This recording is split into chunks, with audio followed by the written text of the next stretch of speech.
Good evening, everybody. Welcome to the Board of Selectmen's meeting, June 10th, 2014. I had to check my list.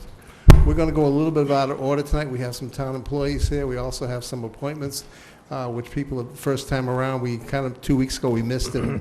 We had one person wait till almost 9:30, quarter to 10, which wasn't right. So, Mr. Tropiano, roll call. All 5 selectmen are present, as well as Town Administrator Derek Sullivan and Town Council Rich Bowen. Next, announcements. Okay, next is announcements. Mr. Titlebaum. Just a reminder that there's a townwide election on June 17th, 8 a.m. till 8 p.m. at the following polling places: Precinct 1, Wareham Town Hall, Marion Road; Precinct 2, Onset, Hammond School; Precinct 3, Minot Forest School; Precinct 4 and 5, Deacon School; Precinct 6, Minot Forest School. Mrs. Whiteside.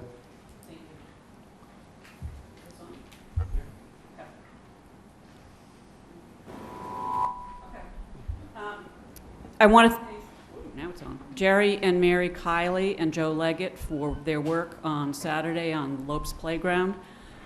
Those of you who have driven by it have seen some color added to the structures. Also, whoever stole the wheel, please bring it back to Town Hall. No questions asked. We would like to have it back on the boat for the kids. I don't care. I'd like to remind all citizens that there is, in fact, a leash law in Wareham. If you're walking your dog any place, he or she has to be on a leash. I'm missing another meeting tonight, the Gateman meeting, the opening dinner, but I want someone to bring some news from the Gateman to the public. Former Gateman George Springer was awarded the Rookie of the Month honors. He's with the Astros, and he was here in 2009 and 2010.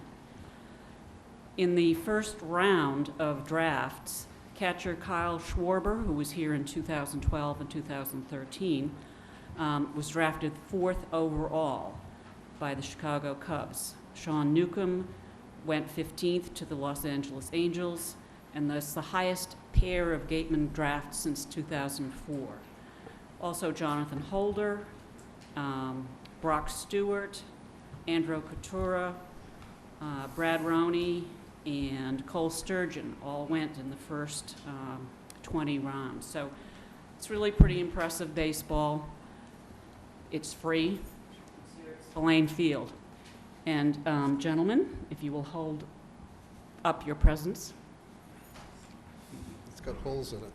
Yeah, okay. The first game is away on Wednesday, June 11th, but the first home game is here Saturday at 7 o'clock. Batter up. And then, because sometimes I like to just be me, I'm going to be me. This is a poem that I heard a long, long time ago, but I think it's really important for us to think about it. She said an hour. She said it now.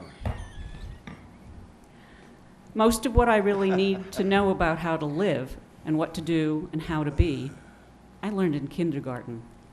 Wisdom was not at the top of the graduate school mountain, but there in the sandpile at school. These are the things I learned. Share everything. Play fair. Don't hit people. Put things back where you found them. Clean up your own mess. Don't take things that aren't yours. Say you're sorry when you hurt somebody. Wash your hands before you eat. Flush. Warm cookies and cold milk are really good for you. Live a balanced life. Learn some and think some and draw and paint and sing and dance and play and work every day. Take a nap every afternoon. When you go out into the world, watch out for traffic. Hold hands. Stick together. Be aware of wonder. Mr. Tropiano? Mr. Holmes. First. I'm last. Thank you. I'll keep it shorter than that, so I'm not the blame. I have an announcement in the form of a warning, I guess. and for informational purposes. Here in the town of Wareham, we have rules. I know that some of you don't believe that, but we do. And whether you own a piece of property, or you rent a piece of property, or you lease a piece of property, when you open a business on that piece of property, you need to go to town hall. Mrs. Whiteside spearheaded an effort last year to create a booklet. I think the booklet is online, is it not? Yes. About how to open a business in Wareham. I'm astonished at the phone calls I'm getting. Keep them coming, because that's why I'm here, I guess. You have to have permits. You have to go to the building inspector. You have to have a business certificate. If you're going to sell food, you got to go to the Board of Health and get your vehicle inspected and your building inspected. If you're going to have more than 4 people sitting in the building, you have to come before this board and get a victualer's license. You've all seen us issue those out. You cannot come to Wareham, rent a piece of property, and put out a shingle without the appropriate permits. We also have bylaws against sleeping, overnight sleeping in commercial buildings, believe it or not. You can't rent those out to people to live in. Those are commercial properties. So please, we will find you, we will collect the fees, and it's a lot easier if you just go to Mrs. Whiteside's book. It's online on the Wareham. It's not online. Close. Not yet. It's almost online. Call Mrs. Whiteside for a copy of her book, and she'll give you the book. I mean, it's not hard to do, but it's a lot more difficult when you have the Board of Health or the inspectional services. I see Captain Walsh is here, Lieutenant Walsh, having his people come out to and embarrass you. We don't want to do that, but you need to pay the appropriate permit fees and do that, okay? So, Mr. Slavin's book. Mr. Slavin's book, okay. He has the book? Yeah. All right, call Alan, because that's who I'll refer you to on the book. So please do that. I mean, come on. There's no need for all this tension that it's beginning to create. But we have to do our job and make sure that those rules are followed. And don't expect the Board of Selectmen to go put a citation on somebody's building. Not going to happen. That's why we have Mr. Sullivan sitting there, and we have a whole crew of department heads. They do that work. We don't mind delivering the message for you, but they do the work, so don't expect us to go and do that. And we're happy to help you. We just hope that we don't have to. You know, Mrs. Whiteside and her crew have done a great job up at Lopes Field, and I won't swear like Mr. Teitelbaum does, but to the scumbag who have the balls to go steal something from a kid's playground, I hope that Captain Walsh catches you. I really hope so. And I'll stop there, but I will say this, that places are starting to look nice. People are painting their businesses. They're cleaning up from the bad winter we had. And kudos to all those people. And I hope that you get your wheel back. I don't know that element, otherwise I'd try to find it for you. Maybe we'll find it at the pawn shop or something. Call Dom or others to try to get it back. Chief, I promise you, we haven't demoted you, okay? Yeah. Captain's a demotion, but keep it up. Actually, No, Kevin knows, he knows I don't mean any disrespect. It's not a captain. Is that what they're saying to me, Captain? Chief? that means you should get paid for 3 You go from jobs. Lieutenant to chief, you skip captain altogether. I apologize. I've been called worse, believe me. Yeah, I know you have, because I've done that before. No, but I want to thank those people that are out there doing the right thing. I know we had great crowds over the weekend. And I'll tell you, the place is starting to look very nice, so kudos to those people. Okay, I want to talk about a couple things. I got a few announcements, but I want to talk about something first. On the 17th, coming up very shortly, we're going to have an override election. This is very important to the town. It's very important to what this community can provide for services to all you folks. It's very important to a lot of people, seniors, people who use the libraries, people who need our uses of our municipal maintenance departments and our schools and so on and so forth. Extremely important event is going to happen for this town. Our town's never voted for one of these before. I don't know how many times we tried to get the school. What did it take us 3 times to get the school before we finally got the school done?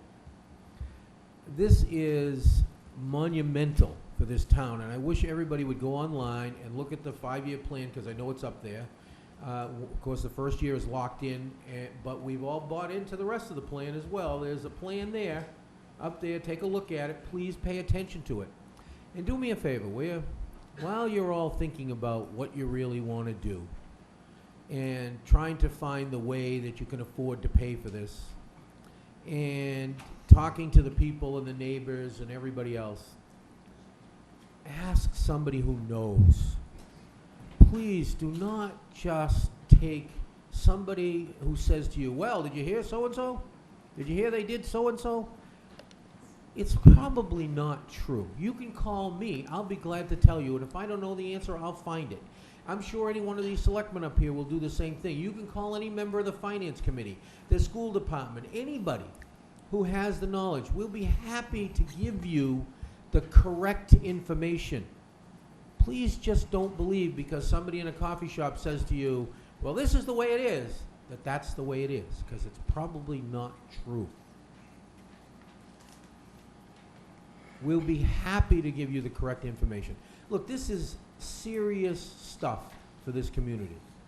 It is going to set a path for whether this community heads down the road to receivership, and likely at some point, or it sets a new goal, new look at the future, a new community pulling itself together, pulling itself by its bootstraps and saying, you know, we're not going to let this happen.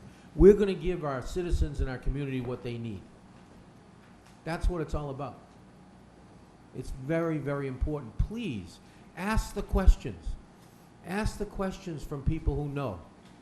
Look on the website. Go through all the paperwork. Call Derek if you have to. I don't care. He's got nothing else to do, right, Derek? Not much anyway, right? Like, not too busy with this. But anyway, please, please, please, please ask the questions. This is a really monumental thing that's going to happen. And it's very, very important to what you see from your community and what you may want for your community in the future. All right. Wareham Coffee Hour, a chance to have a coffee break and a chat with interesting guests and friends. This week we're having a coffee and cake in recognition of the birthdays of several regulars. During the summer of 2014, we are paused to take in numerous activities planned for the Wareham and the Cape Cod Canal. We plan to pick up our conversation again in early fall. But this one is going to be on Thursday, June the 12th, 2014, 9:15. They meet at the library. Go ahead over and enjoy that. I've been to a bunch of those, and they're a lot of fun. It's interesting, some of the conversation. Next, the Blessing of the Fleet is July the 5th, 2015. If you want to be involved, you want to get your boat in there and so on and have fun getting the fleet blessed, please go to Wareham BOTF at yahoo.com. That's Wareham BOTF at yahoo.com. Please include the captain's name, the vessel name, the port of call, and your email, and they'll get back to you with instructions and whatever. Okay, so that's July the 5th, 2014. Okay, I'm all set. Your turn. Thank you.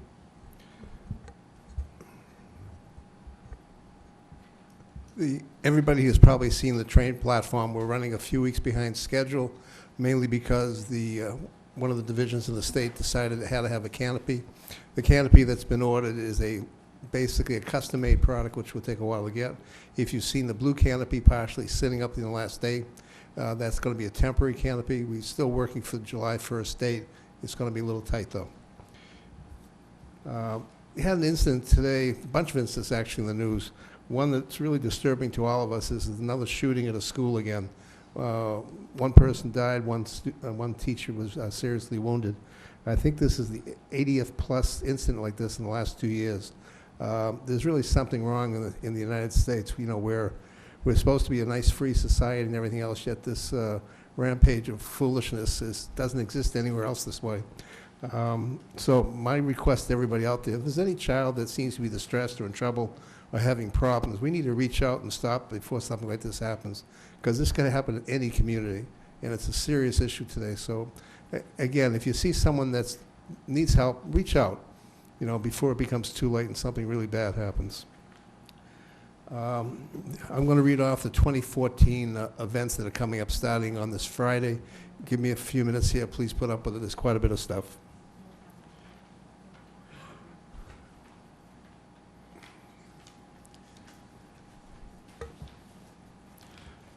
The opening event will be at Center Park at 10 o'clock in the morning. There'll be an opening ceremony. Basically, from about that time on, they'll have 2 military setups, one at Center Park, one at the Deacon's Lot right around the corner. One of the military groups will be, of course, the British. They'll be setting up on Center Park, and the American militia will be setting up in the Deacon's Lot. Tickets for the events during the next 3 days will be also sold at the Methodist Meeting House, which is the Historical Society's office there. And we'll be closing off the streets also.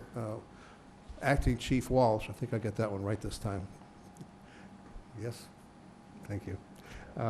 We'll be basically putting out the portable signs that we have to explain the traffic patterns, because we will be closing Main Street from CVS around the corner up to Gibbs Street on Saturday. And of course, that's going to cause some problems to people. We're also closing Gibbs and a little piece of Tohonet as well. So there'll be signs up directing traffic, but giving people an advance warning. On Saturday, which is the main day, the event opens at 10 o'clock. Parking will be available at the Rosebrook Medical Center. We are going to have basically a shuttle bus that will take you from there and drop you off at the Mill Pond.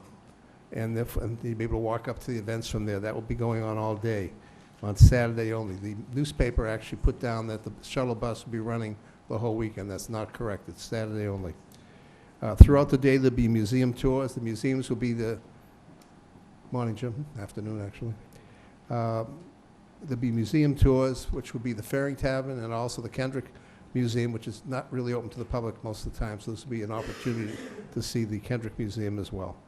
There'll be the Buzzards Bay Buccaneers performing at the Faring Tavern. From 10 to 11, there'll be the New Bedford Sea Shanty Singers. I've had the privilege of seeing them perform a couple times. I think you really enjoy what they do. And they'll be at the Meeting House on the side lot next door to the actual building. And there'll be also a Wareham Fife and Drum presentation as well. Between 11 and 11:30, again on Saturday, there's wagon rides, and these tickets will be sold basically at the Tremont Nail facility. There'll be military inspection drills, Fife and Drum March along Main Street from 11 to 11:30. 11:30 to 12, Jolly Rogues roving along Elm Street. From 12 to 1, again, the New Bedford Sea Shanty Singers performs again, same place, Methodist Meeting House. There'll be a artillery demonstration on the green at 1 o'clock. From 2 to 3, again, the Jolly Rogues roving along Park Street. 2:30, Fife and Drum along Main Street.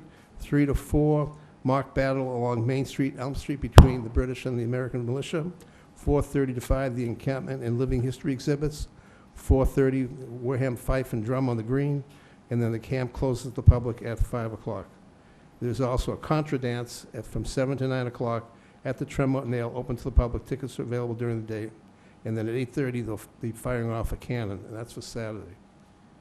I'd like to congratulate the group. There's a lot of work involved there. And, on Sunday, there will be a church service at 10 o'clock at Center Park, and then the 2 militias will basically march down to Bessie Park, where they're going to do a reenactment of the British coming and attacking Wareham. There'll be ships. They'll be sinking some ships, I believe, and it'll be a pretty interesting event. There'll also be, again, the singles will be there, I think, 2 different times during the day. I think it's from 12 to 1, 3:30 to 4:30. And there'll be, I believe, it's Jimmy Bruce is going to do a narrative during that day as well of the actual battle and how things went.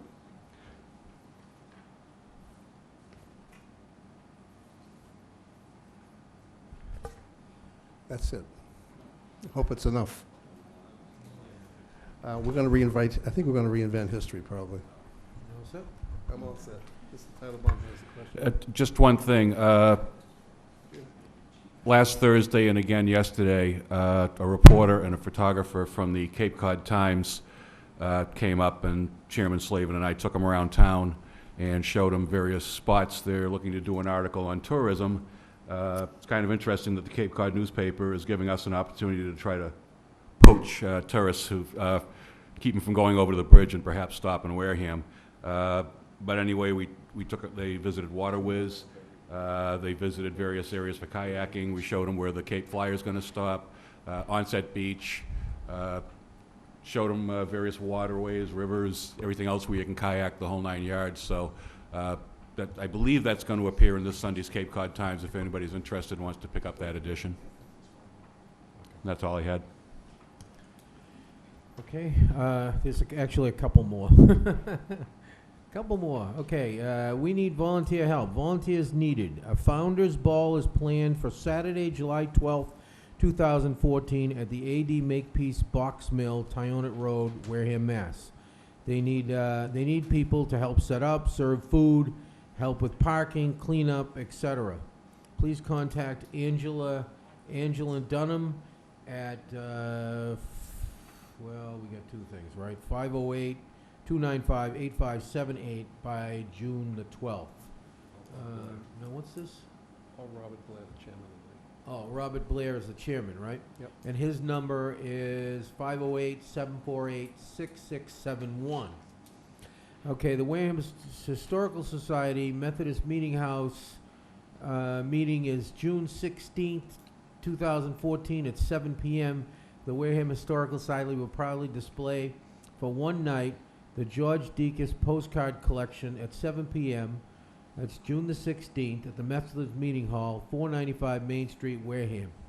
George Deacus, of course, was a past president of the Wareham Historical Society, president of the 250th anniversary celebration of Wareham Incorporated, and the author of a historical book about Colonel Peter H. Pierce.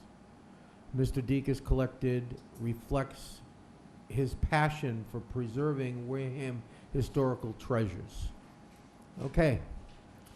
Next is announcements. No, I'm sorry. Citizens participation. We had enough announcements. Yes. Anybody here to speak citizens participation? Okay. Mr. Chairman, you're up. First one on the left.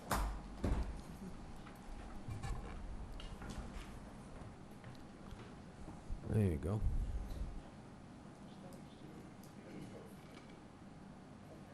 Good evening, Jimmy.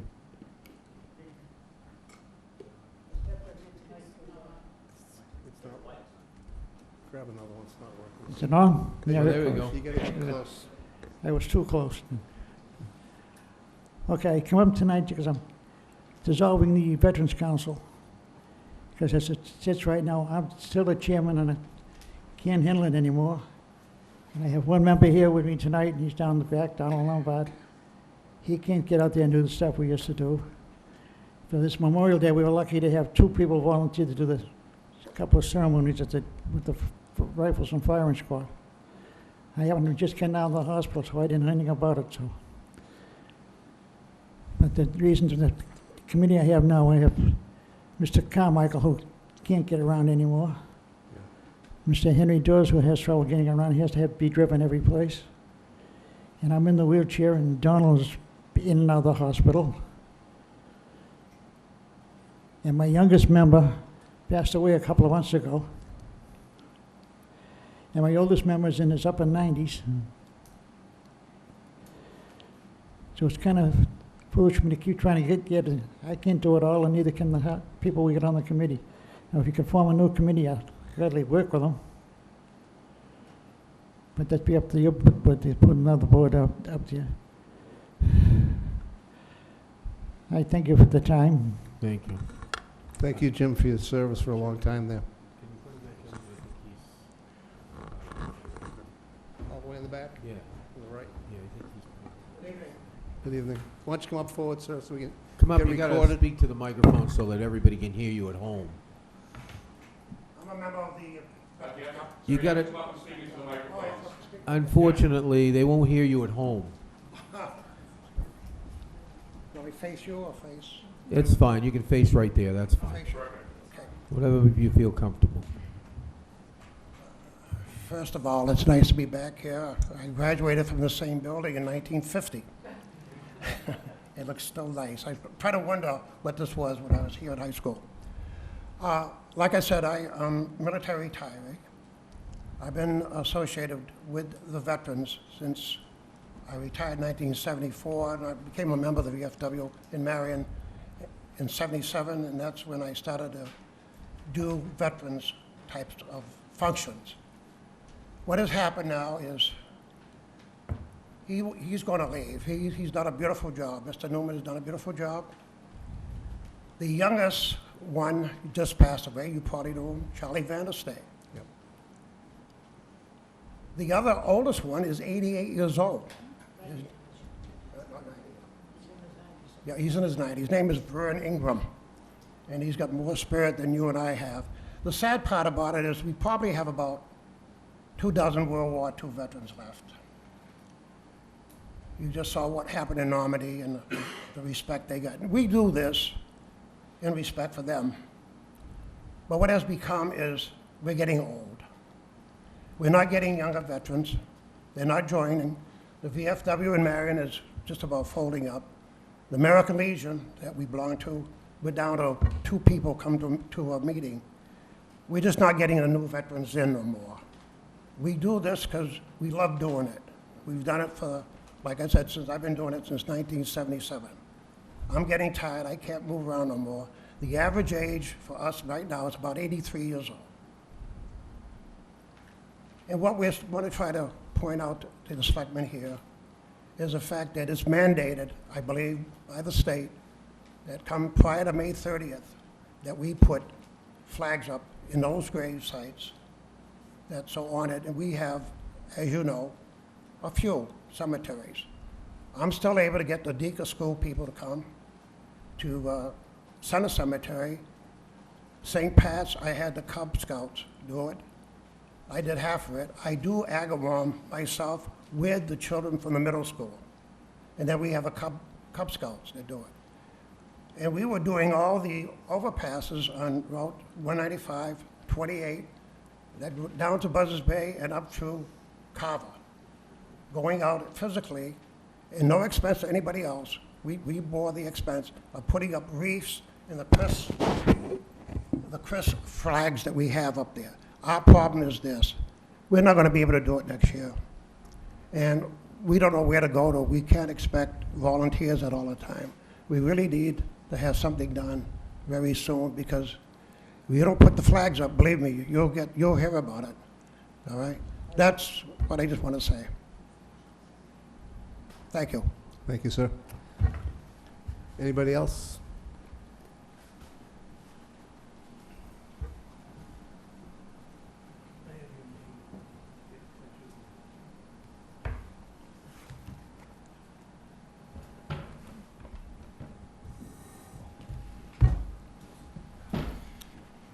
I'm David Shaw, the chairman of the board of the Wareham Area Committee for the Homeless, the umbrella group under which Turning Point operates.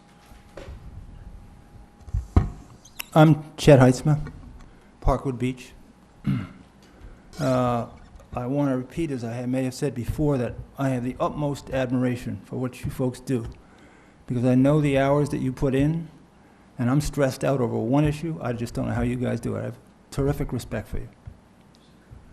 It's a privilege for me to come and speak with you tonight. We just are about to celebrate an attack on the town of Wareham by those of an opposite power, and I take that seriously. They are one part of the reason that I'm able to come to you tonight and speak like this. So I'm grateful to the town for recognizing the entire situation that led to this.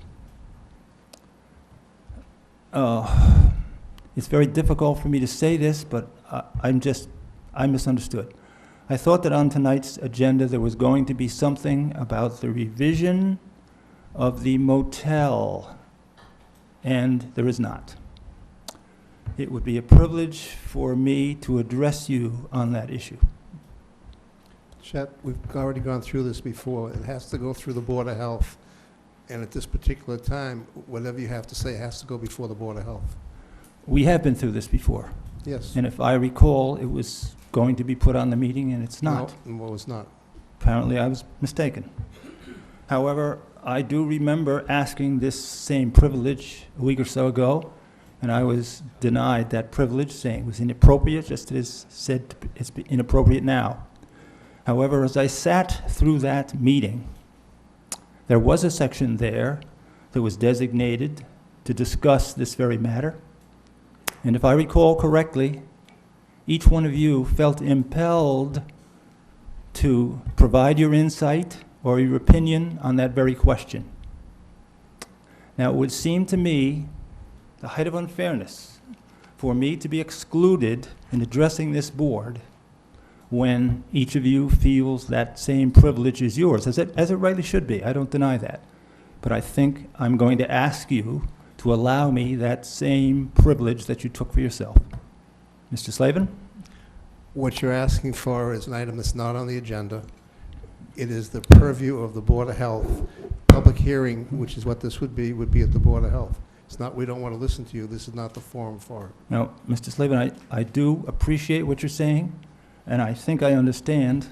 However, I was at the Board of Health meeting, and it appears, from what I understand, the proposal is next going to go to be published and then out to the town for that public meeting. There will be no further discussion by the Board of Health on that. 1 second. That's actually, I was in attendance at that meeting. Actually, what they did was, what they discussed was the first draft that the Board of Health had seen of the proposed regulation. And as you know, there was lengthy discussion. They heard from you. They heard from one of the motel owners. They requested input from Selectman Slavin and myself. They will, at a meeting, review a second draft based upon the comments they heard and what they feel should be revised in the first draft. After that, they will schedule a public hearing. And at the public hearing, you'll have the opportunity to go and be heard on the actual regulation that they will vote upon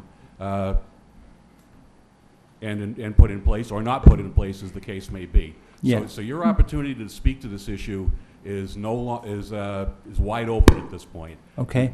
You'll be able However, to go to another meeting when they discuss the revisions that they may have, and then they will notice, they'll have to publish in the newspaper, they'll have to post it and everything else, an actual hearing on the regulations. So you'll have 2 more bites at the apple here to talk to them and to get your viewpoints out. Thank you.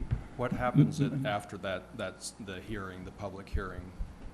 They take into account what is said to them at the public hearing, and within, of course, their discretion, as they're the agency that would be adopting it, they will give whatever weight they see fit to the commentary they receive. They may choose to amend and pass an amended regulation at that point.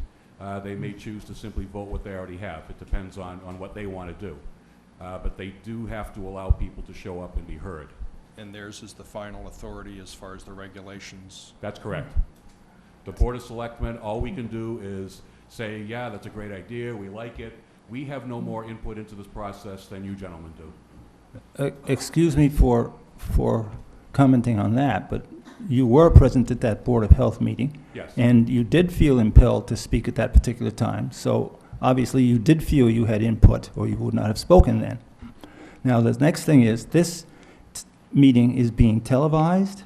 There are reporters here. This is a public session, whereas that Board of Health, there was no reporter, no public television, and so I'm denied an opportunity to present my views, which are divergent from yours, at a public meeting like this. And I'm appalled at that, and I resent that, and I'm ashamed of the town for making that decision. Well, to your point about the media, we don't control the media. We can't force the media to come and cover various boards, committees, and commissions. You can almost say that we're fortunate sometimes that they even cover this one. Because sometimes they're not too lively, I've got to be honest with you. I'm not quitting.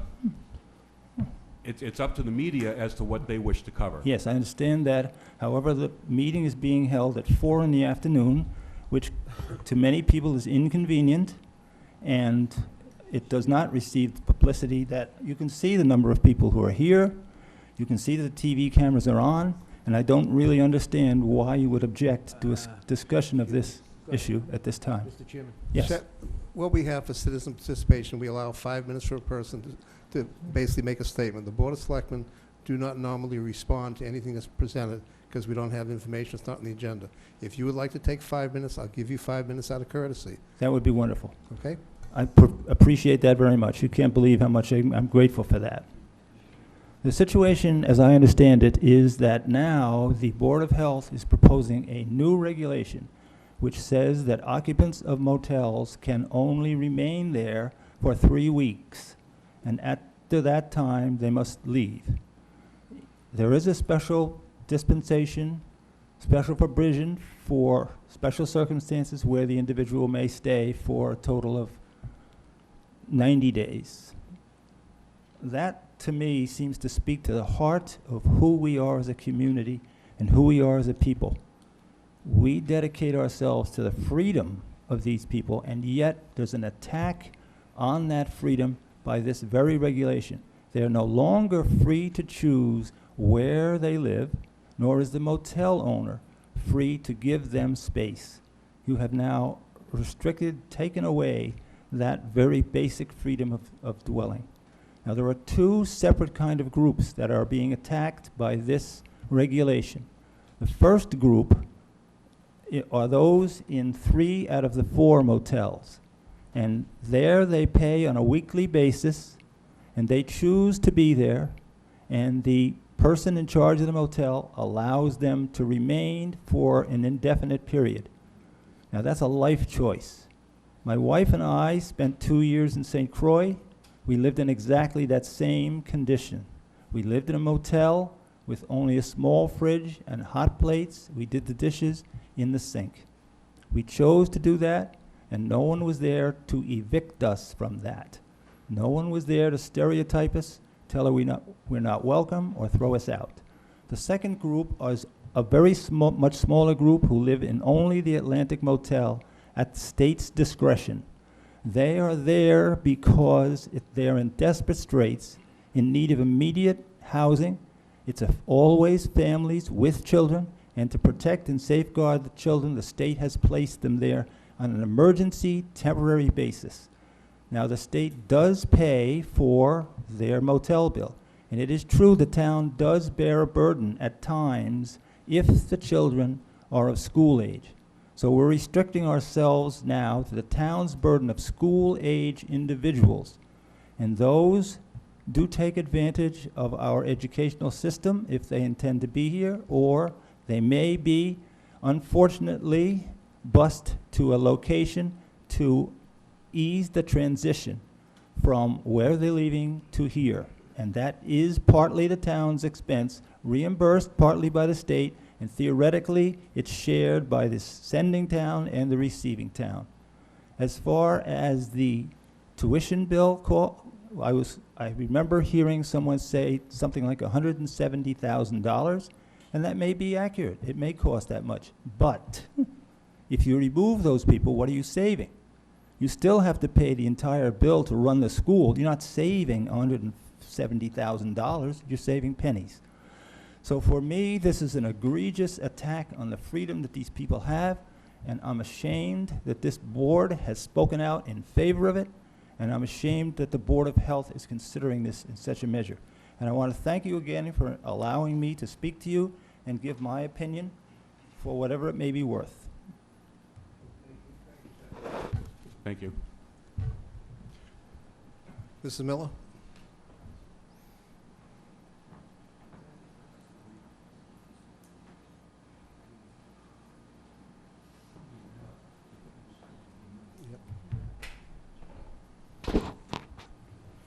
Good evening. I'm here, Nancy Miller. I'm here representing the Summer of Celebration, and I'd just like to add a few things to what you so wonderfully did for us. Thank you. On Friday the 13th, at 11 o'clock in the morning at the town green, there will be the opening ceremonies for the bicentennial. This event is going to occur in what historians call real time. That means the opening ceremonies will take place at the exact time in history that this event occurred.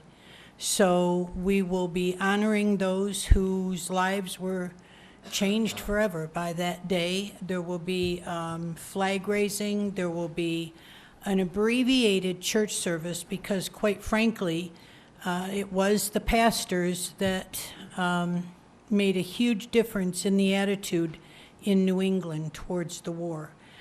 We also will be having an honor guard, and the post office will be doing a special cancellation postmark that will honor the bicentennial. That will also occur on Saturday as well. On Saturday, where Alan was mentioning the specific events, I just wanted to reiterate that it is an entire day of activities. You can bring your family and spend the entire day from 10 in the morning till 5 at night, and there will be something going on that will interest everyone.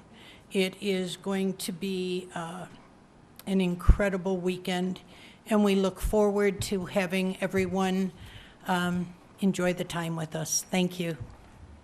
Thank you, Mrs. Miller. Anyone else? Mrs. Dunham?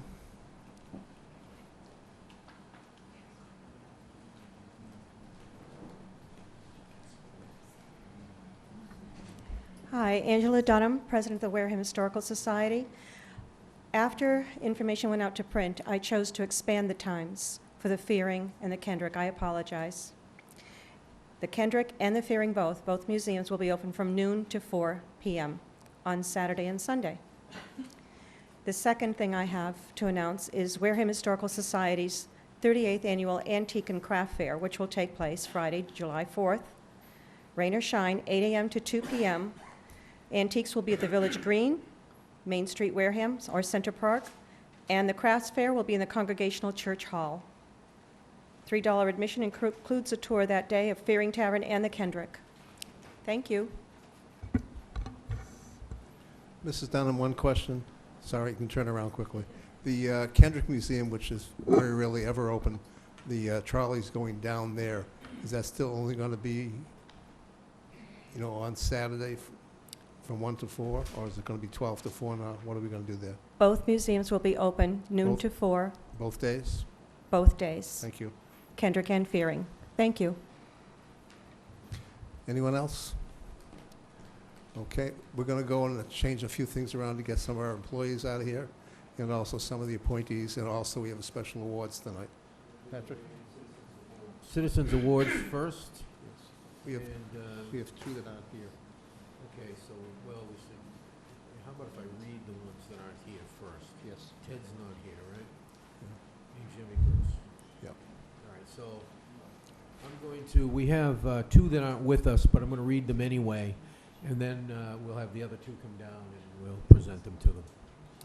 All right, the first one is an award certificate of recognition to James Bruce in recognition of your fabulous, valorous military service to our country and your commitment of time and charity supporting a multitude of causes and events of the town of Wareham.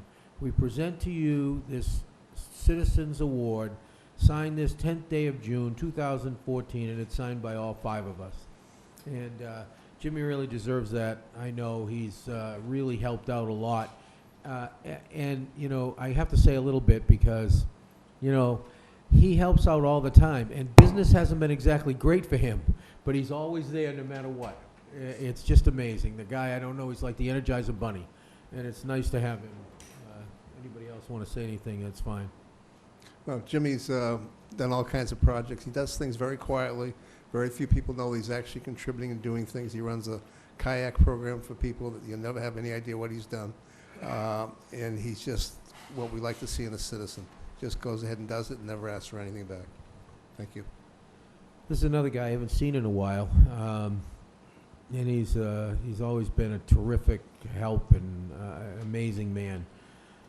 This is an award certificate for Ted DeMoulin in recognition of your valorous military service to our country and to your service to the town, both as a committee member and your role in organizing the Onset Protective Leave Candidates Night. We present to you this Citizens Award, signed this 10th day of June 2014, and again, it's signed by all 5 of us. Pretty amazing guy. I don't know if anybody knows Ted. His wife was a sweetheart too, and they were really just terrific people to have as part of this community. I knew them. I knew her well, and he's just a terrific man. All right, so now could we have, we should bring these guys down, right? Yep. All right, let's start with Winner. Is Winner here? I know she's here. There you are. Don't you hide. Yeah, she's all dressed up too, never mind. All right, so Winner, we have a little award certificate for you in recognition. This is to Jovina Winner Dean, who we all know and love, and has been involved in more things in this community than I can shake a stick at, without question. In recognition of your commitment to the Onset community and for your generous gifts of your time for a multitude of events and causes throughout the town of Wareham, we honored to present you this Citizens Award, and it's signed the 10th day of June 2014, and it's signed by all of us.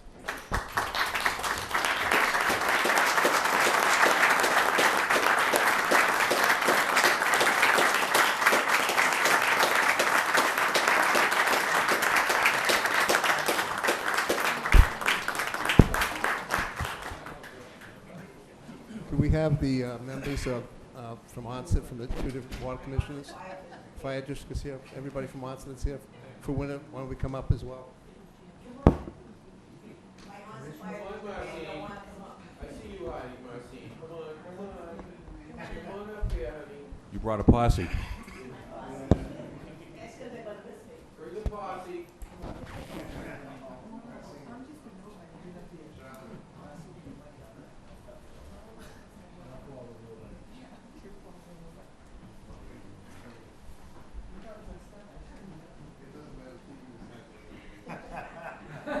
TV makes you look skinny and everything. I know I need it. No sideways? No sideways. Okay.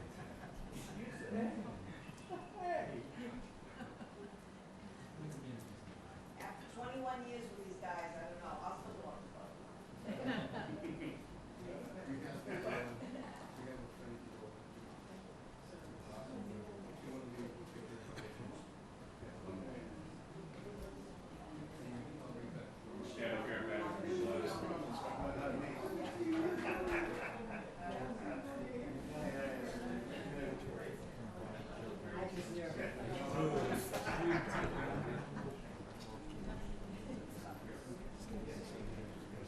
All right, we'll stay here. All right, so I got to put my.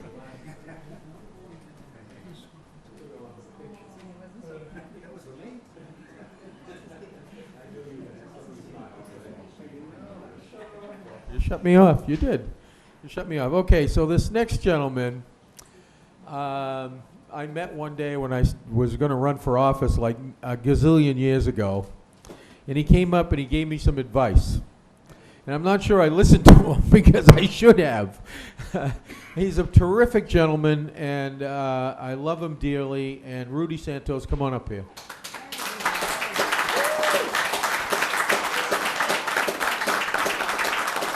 Rudy, this is in recognition of your many years of commitment to the town of Wareham, in its citizens, through service on town committees, and as a volunteer who supports numerous causes. We, the Board of Selectmen, present you with this Citizens Award, signed the 10th day of June, 2014. And of course, Mr. Chairman.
Yeah. Let's do the no litter, get Kevin, and then we'll go to the appointments. Okay. All right, that's just awesome. Why don't we give him one more hand, because it's just awesome. This person been around a long time, really making this community what it is. This is a program that we started a few months back, just everybody knows, and we've got so many people, it's very difficult to do this. We're trying to catch up a little bit, and I expect the other selectmen to start submitting their own names as well.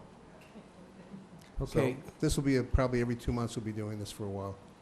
okay, now, could we do Wareham no litter? Come on down.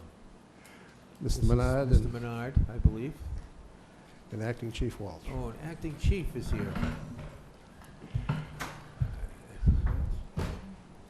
It's okay, there's nobody behind you. You guys are both here to clean up the town, right? It's just us. In different ways, by the way.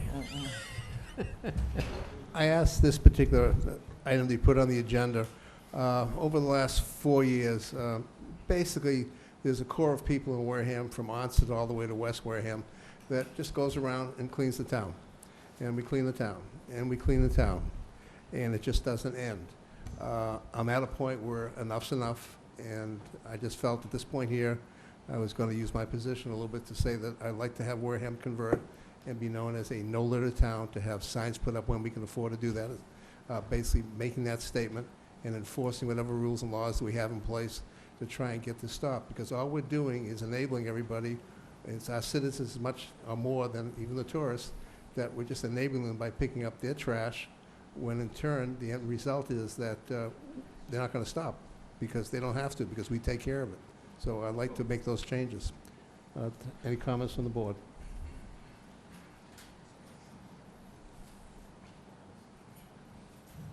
Oh, Mr. Sullivan. You'll have to repeat yourself on it. I'm sorry. You'll have to repeat yourself. We basically would like to convert Wareham as basically listed as a no-litter town, and provide signs as they come into town when we can afford to get signs up, et cetera, and then enforce the policy.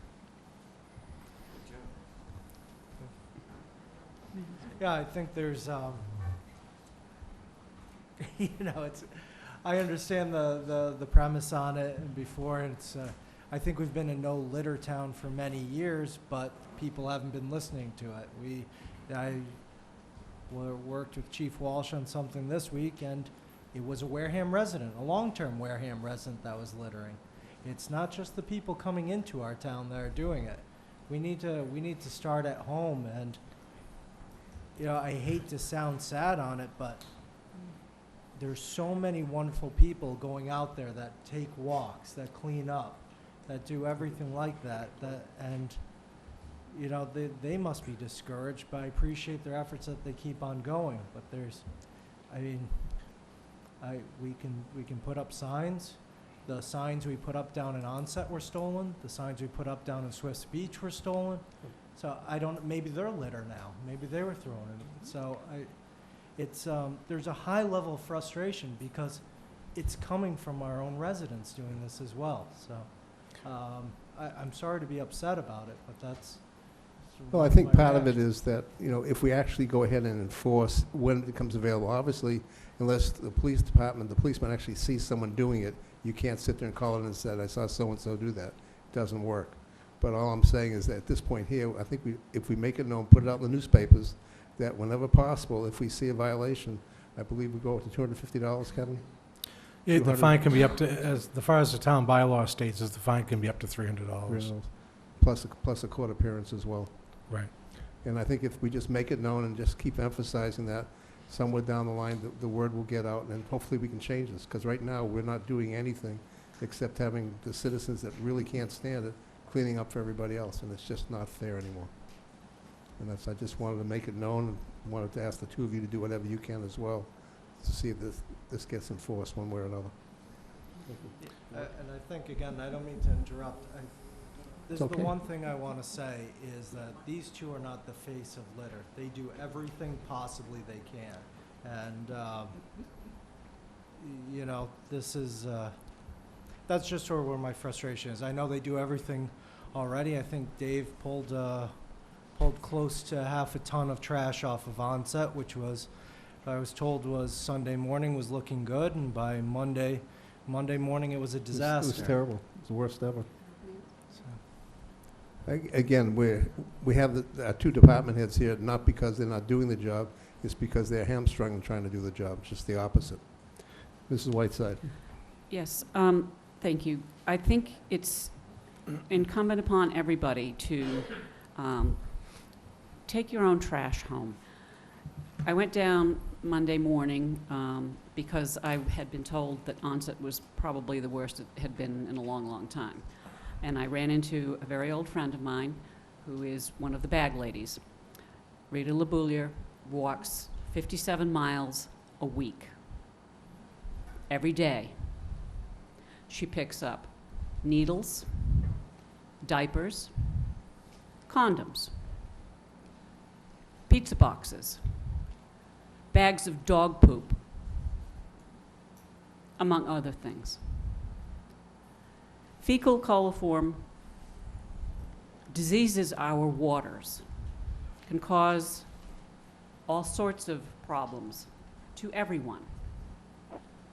I fail to understand how people can toss bags of poop or leave poopy diapers on public property. I want to thank you, gentlemen, and your employees. They always have a smile on their face, even when faced with piles of disgusting rubbish. I understand that on Monday morning, you actually had one of your employees go back and get a camera to take a picture of how bad it was. That's not the image that we want to portray. That's not the town that we belong in. It's not. Just because there are no trash barrels doesn't mean that you get to drop your junk on our town property. I'd like to make one other comment also, that we have a lot of businesses that have a lot of takeout, and that basically the boxes, cups, we see it everywhere. I'm going to challenge the businesses out there to step up and to promote the same issue, because at the end of the day, it's their rubbish, basically. And I'm sure somewhere down the line, if we can't get something done, we're going to have to go and have a policy there. Mr. Holmes. Yeah, the police, the maintenance, all the people sitting here, the audience, the Board of Selectmen, all the people tuned into the machine there, all the people who watch this meeting and have listened to this for 4.5 years, at least since I've been here. Mrs. Winslow used to chase cars down the street through Dunkin' Donuts cups out the windows. The problem is we're preaching to the choir. Nobody watching this is going to throw their trash out the window. Nobody sitting here would do that. See me smile so good. Nobody here would do that. But people basically don't give a rip. They got that Dunkin' Donuts box, McDonald's box. Oh, Christ. My car is full of crap enough. Throw it out the window. You see it happening. I know we went down that time with Sean when he was a kid. Remember Kevin? We went down and we filled out the report. It's disgusting. And I'll tell you, it's noticeable because the place is getting cleaner. People aren't cleaning. So even if you throw one cup out there, it makes it look like you used to say, if the place is clean, they won't throw trash on the ground. That's what you used to say, right? Yep. Down behind Cumberland Farms, I remember the speech. Yep, still do. But most of us won't. I smoke, right? It's a bad habit, I know. But I won't throw a cigarette butt out my window. I put it, army twist it, put it in the thing, and put it in my trash when I get home. But diapers, we've talked about that before, but we're preaching to the choir. And you gotta try to catch people doing it. That's the whole point. And then when you catch one, you try to make an example of them, I guess. I don't know how you reach up. Even if you had a trash barrel there, they still wouldn't put the trash in the barrel. We had barrels there. It was still all over the ground. So it's not, the barrels aren't the problem. It's the people. And it's not these good people. It's the other people. And it happens year round. It's not just summer in Onset, in Wareham. This happens year round, so it is our people, you're right. that are doing that. Mr. Titlebaum. The problem here is 5% of the people can make 100% of the town look bad. And I'm not quite sure how we approach it. I mean, we can talk about a no litter policy. We can talk about zero tolerance for it. Chief Walsh, and by the way, it's interim Chief Walsh. We've demoted him once again to acting. I don't know how we did that. We promoted him again. Yeah, I know. If the fiscal conservative speaks. You know, I don't know what you can do with your force. Perhaps you can speak with them, ask them to be more cognizant of these things. You know, if they're going down Minot Ave and they see somebody huck something out the window, pull them over and give them a $50 ticket or something. I mean, I don't know what the minimum fine is, and it has to be proportional to the offense. If somebody gets caught dumping a refrigerator or something, I would expect them to eat the $300 fine. If somebody throws a cup out the window, I would think the $50 fine would be sufficient. No. But, Absolutely not. well, no fines, I don't know that any fines are really being assessed all that much now. So, I mean... Trash is trash. Is it possible for you to try to see what you can get out of the force in terms of a renewed focus on enforcement in that area? And then we can come back in a while and see what you've been able to write for tickets and so on and so forth? This is one of the subjects that is, unfortunately, I don't know how to say this, but the importance of it goes by the wayside until the attention is drawn to it, you know, in reality. And I issued a memo today, matter of fact, to the patrol units to remind them of the bylaw and the importance of littering. I forwarded a copy to Town Administrator Sullivan. And, you know, just to remind them of the bylaw, remind them that there is something that can be done about it with the town bylaw citations. And there are other fines, littering from a motor vehicle, things like that. A lot of the trouble we have is that it has to be done in the presence of a police officer. Not many people ride by the police officer and throw out their Dunkin' Donuts cup. But there are times where we can run into it, and we'll take a no-tolerance attitude when we do. But like I said, it's good to bring attention to it, and now that the light's on it, we can do more enforcement on it. Unfortunately, you don't notice it until you ride down Minot Ave, you ride down Onset Ave and notice trash and say, oh boy. So we recognize, as a police department, we recognize it is a problem, and sometimes in the busyness of our daily routine, unfortunately, it gets pushed to the wayside, but it will come to the forefront. Okay, well, thank you for anticipating my request. Interesting enough, I went to New York not too long ago, and there's littering signs, and the fine is like some weird number, by the way. I can't remember what it was, but it's upwards to like $700 for getting caught throwing a cup out your window or any of that stuff. And of course, you know, in New York, they have cameras everywhere. So they're going to catch your plate, they're going to catch you. I mean, it's going to happen. It's a huge amount of money, and you don't see too much littering going on, to be honest with you. It's sort of like what I was talking about, is the parking offenses have to be hard and swift, and the same thing here. And maybe $300 isn't enough. Maybe we need to change the bylaw. Maybe it should be $500 or something that really hurts. And all of a sudden, if a few people get some of those tickets, they're going to turn around and say, you know, it might scare a few people. Because it's really a sin to look at your town after a weekend and say, wow. There also is a little-known law, Mass Law, Chapter 90, Section 22G, that says that the registrar may suspend somebody's driver's license for littering out a car window for up to 7 days. No kidding. It's one of those things that's never done, but I don't think too many requests for a hearing have been brought to that with that chapter and section. Wow. So maybe that's something that can be looked at too. Boy, wouldn't that surprise them, huh? I don't know how many times the registry has done that, but it is something that's available. Mr. Titlebaum? Well, to that point, throwing trash out the window is a moving violation and a surchargeable violation. Right. You would be yeah. Well, you would be charged with it's $272.60, and that's, throwing the trash out. But Anybody else? the bylaw is really what covers the law. I want to thank you both for coming in. Basically, again, we have more important things to enforce most of the time than trash. It's a shame that we even have to bring it up, but whatever you can do, we appreciate. All right, thanks. Thank you Thank you. both. Okay. Next, we have appointments. We're jumping around a little, folks. We're going to get back to the regular in a minute here. Next, we have appointments. Is Michael Baptiste Jr. here? Yes. Michael, come on down, Michael. I don't know if anybody has any questions. I'm prepared to make the motion. Do you want to say anything, Michael? I mean, we're prepared to make the motion anyway. No, just You're all like set? to think it's time to play more of a role in my town and see how the process works and Yeah. et cetera. That's awesome. Yep. All right, I move we appoint Michael Baptiste Jr. To a term on the Conservation Commission to expire no later than June 30th, 2015. Second. As an associate member, second. Associates member, sorry.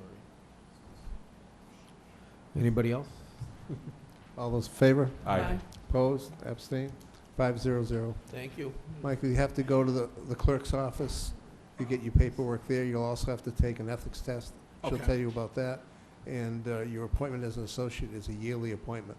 So Okay. you have to come back in a year until you actually get full membership. All right, you got it. Thank you. Okay. Say Thank hello, you. This say is hello a to your mess. dad and uncle for me. No, what the heck? Thank you for offering to volunteer. Absolutely. Thank you for your time. And as in regards to that wheel at the Heinz Field, I work for the Water Pollution Control Facility. About 2 weeks prior, we found the wheel in 2 pieces in the lawn. It's inside of the station, so maybe tomorrow I'll get that to Mr. Campino or to whomever it should go to, so you could repair it. And, Maybe municipal maintenance, Mr. Menard. okay. All right, you got it. Yeah, if you can get it to municipal maintenance, I'll pick it up and get it. Okay. Thank got it. you. Yep. Thank you so much. Thank you. I know Joe Jeffries isn't here. I don't see her out there. Mr. Chairman, I move we appoint Joe Jeffries of Barker Road to term on the Community and Economic Development Authority for a term to expire no later than June 30th, 2017. Second. Second. Any questions? All those in favor? Aye. Opposed? Abstained? 500. Next, I have Miss Miller, and I know she's here. Do you want to come down and say anything, or are you all set? Okay. Thank you. All right, I move we approve Nancy Miller to a term on the Community Preservation Committee for a term to expire no later than June 30th, 2017. Any questions? Second. Any questions? All those in favor? Aye. All those opposed? Abstained? Sherby Worthen here? 500. No. Okay, I move we approve Sherby Worthen to a term on the Community Preservation Committee to expire no later than June 30th, 2017. Second. Any questions first? You're jumping again. All those in favor? Aye. Opposed? Abstained? 500. Charles Devlin. Okay, I move we approve Charles Devlin as a constable for the town of Wareham to a term to expire no later than June 30th, 2015. Second. Any questions? None heard. All those in favor? Aye. Opposed? Abstained? 500. That is interesting. I don't see Joe here, which is kind of unusual, isn't it? He's right in the back. Is Joe here? Mr. Oh, Leggett. there you are, Joe. I couldn't even see you. Joe's a Want to little, come down and get some camera time? Joe's a little thin, that's why. Joe's a little thin. Unlike the rest of us. Joe's a little thin. I Joseph. move we approve Joseph Leggett to the Conservation Commission to a term to expire no later than June 30th, 2017. Second. Any questions? None heard. All in favor? Aye. Opposed? Abstained? 500. Thank you, Joe. Kenneth J. Baptiste. Kenny's not here, right? I move that we approve Kenny Baptiste to the Conservation Commission to a term to expire no later than June 30th, 2017. Second. Any questions? None heard. All in favor? Opposed? Abstained? 500. Okay. We're getting there. Hang in there. All right. Next, Amy Weingant, she's not here, right? No. No. How do you say it? Vigant. Weingant, right? I Vigant. move we approve, Weingant? Vigant. Vigant? Vigant. German name. Amy W is V. Weingart to the Board of Health for a term to expire June 30th, 2017. Second. Any questions? None heard, all in favor? Aye. Opposed, abstained, 500. All right. Catherine Piney. No? Oh, Finney, I'm sorry. That was pretty good. It's close. Yeah, you would think. Okay, Catherine Finney, I move we appoint her to the Board of Health as an associate member to a term to expire no later than June 30th, 2015. Second. Any questions? None heard, all in favor? Aye. I move Opposed, abstained, 500.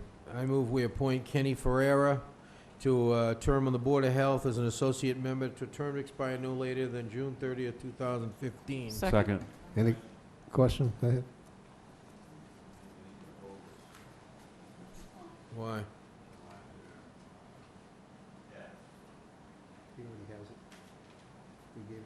We already gave it to him.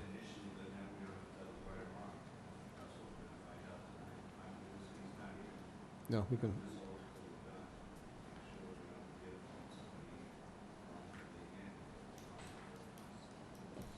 We already voted it, so. Go ahead and apply. Town council? I think he already gave us the answer. He gave us the answer 2 weeks ago. Yeah.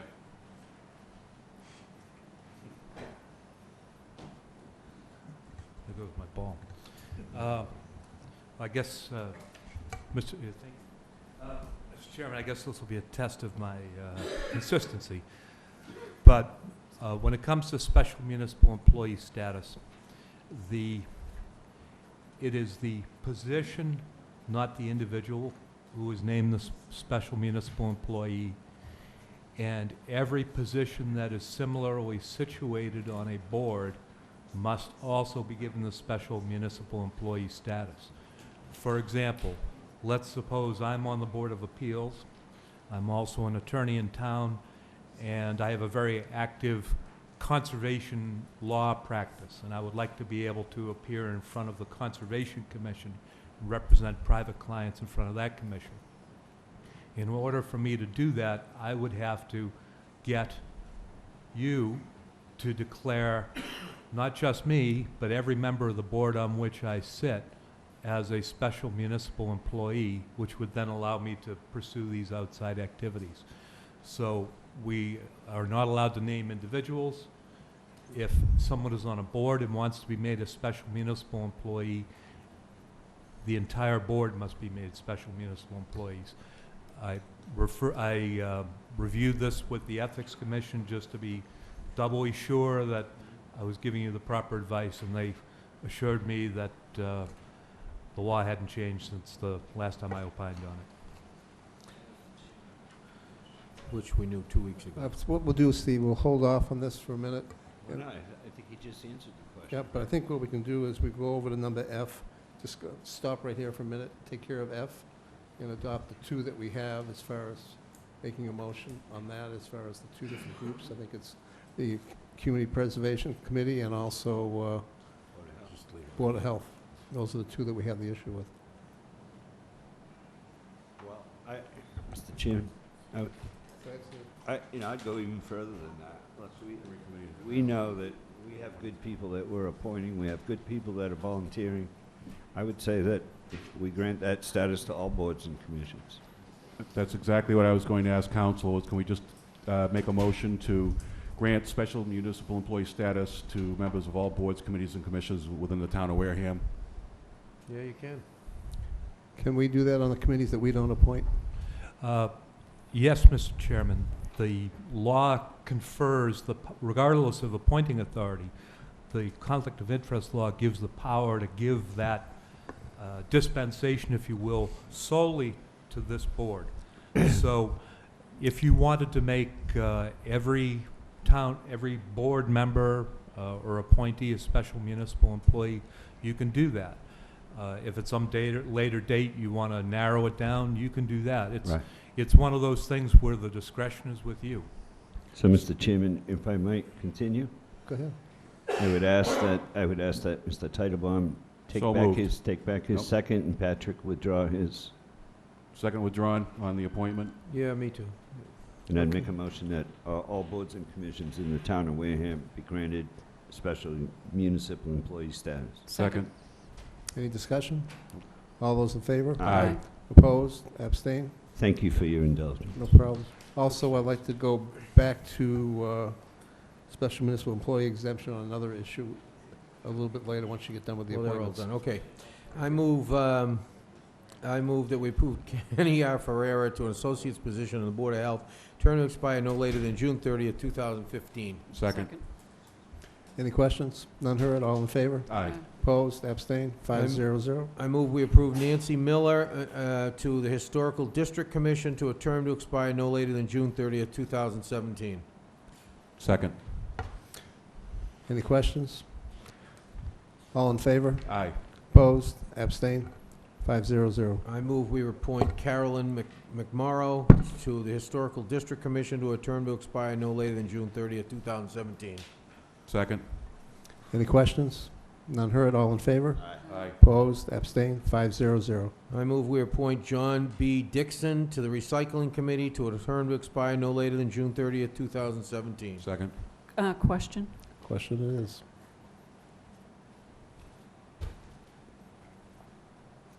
Do we know the current status of that committee? No, I do not. May we hold this off for a week? I'm not sure they meet. Well, maybe they don't have enough members. He's the original member.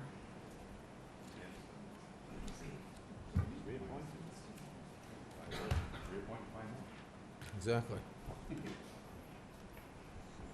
The committee is not dissolved at this point, I don't believe. Okay. So, all those in favor? Aye. Opposed? Abstained? 500. Okay, everybody can sign those. And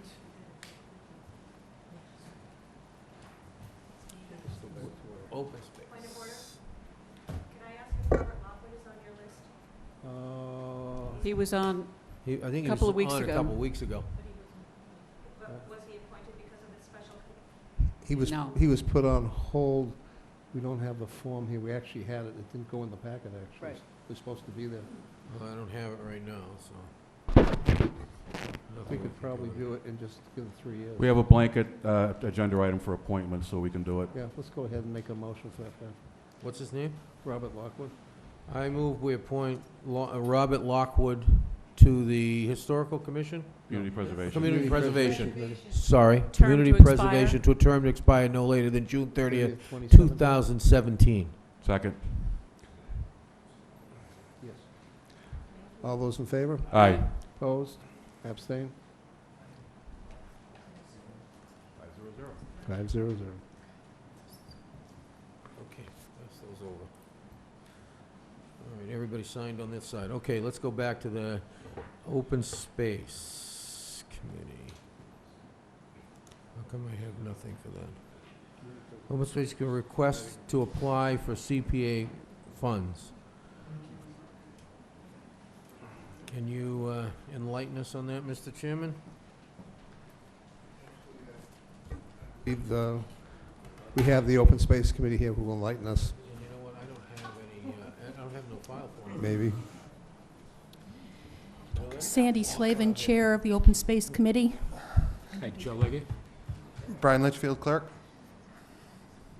The Open Space Committee is asking approval of the Board of Selectmen to submit a CPA grant request for $75,000 for a development of a playground rehabilitation fund. No specific project, just that we would like to submit a grant request to have the funds available because of the timing between the completion of the recreation assessment report and the deadline for the fall town meeting. I like that idea. Questions of the board? Mr. I Titlebaum? have a question. Is this a direct reflection of our amateurish attempts to rehabilitate Lopes Field? No way, shape, or form. Just this, if we can get this fund available, then some of our communities, our neighborhood communities, could start to submit a CPA grant request to rehabilitate their playground prior to the Springtown meeting.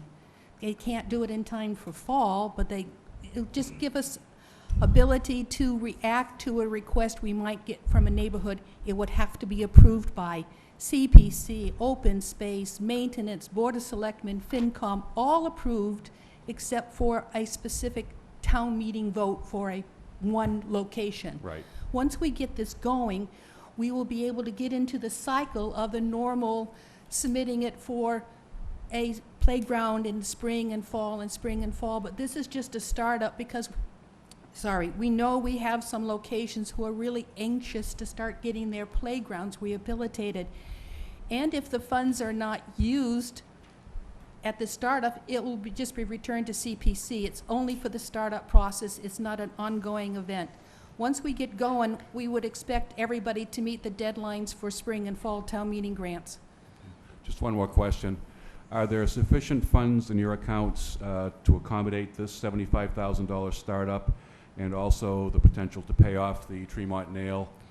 And what was the other?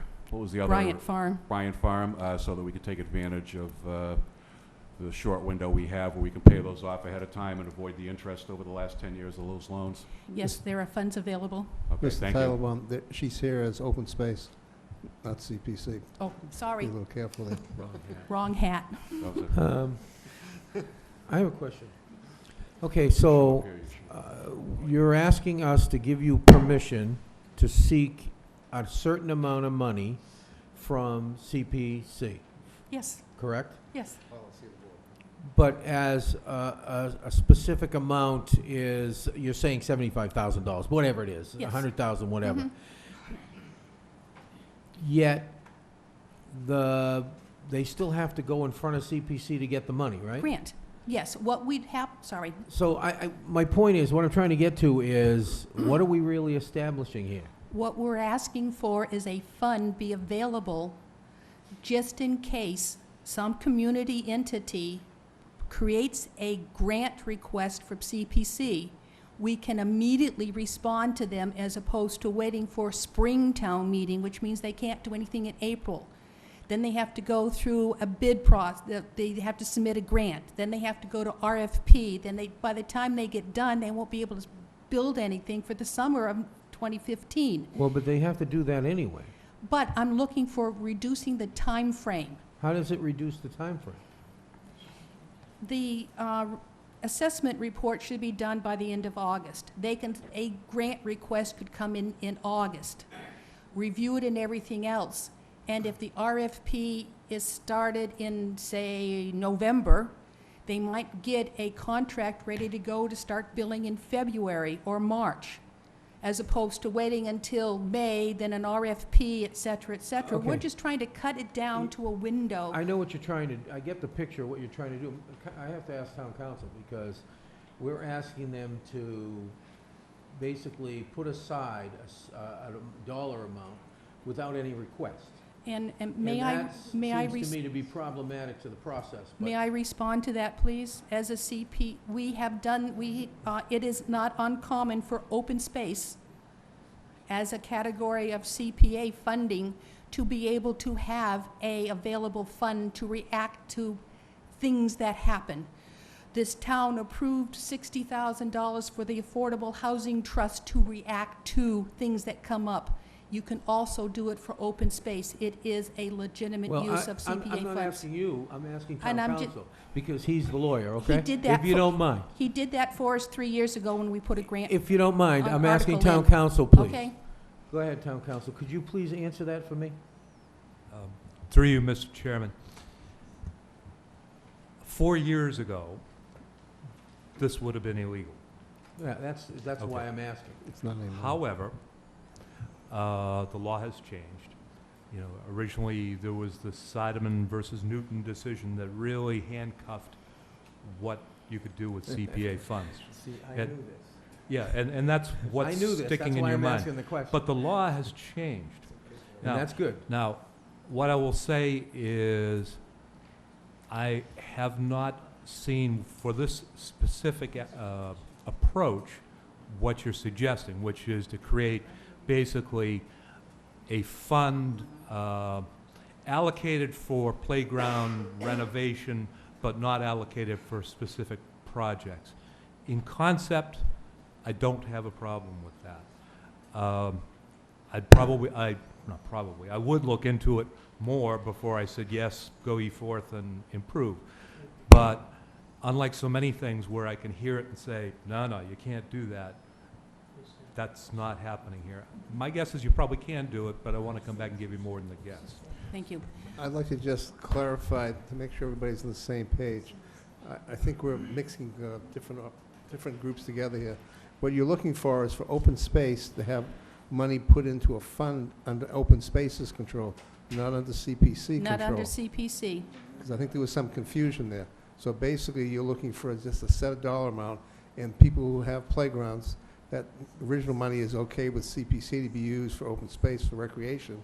But the issue is that they would have to come to you as your committee for that money, not the CPC. It would have to come, it would be, a grant request would have to be submitted to CPC for approval to make sure it adheres to the CPA rules and regulations for what is appropriate.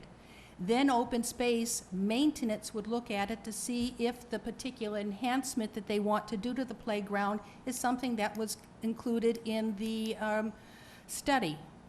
Then it would have to be, but several years ago, open space was given the approval to submit a grant request for funds. And we were told that CPA rules had changed that would allow a fund to be available to react to land that might be purchased, and this is open space. Go ahead, Mr. Bowen. I'm trying to get this cleared out because we're running over things. I thank you, Mr. Chairman. I think we have to separate two issues: the administrative, which would be the relationship of the CPC, the Open Space Committee, and how the actual funds would be approved to be expended, from the question of whether you can have just an unallocated general amount for unspecified projects. As I said before, my inclination is to say that you could have that unallocated amount for specific, not allocated for specific projects, but for the specific purpose of particular playground improvements as they came forward. The administrative end of it, who approves what, that doesn't bother me too much, one way or the other. You'd have to work it out, of course.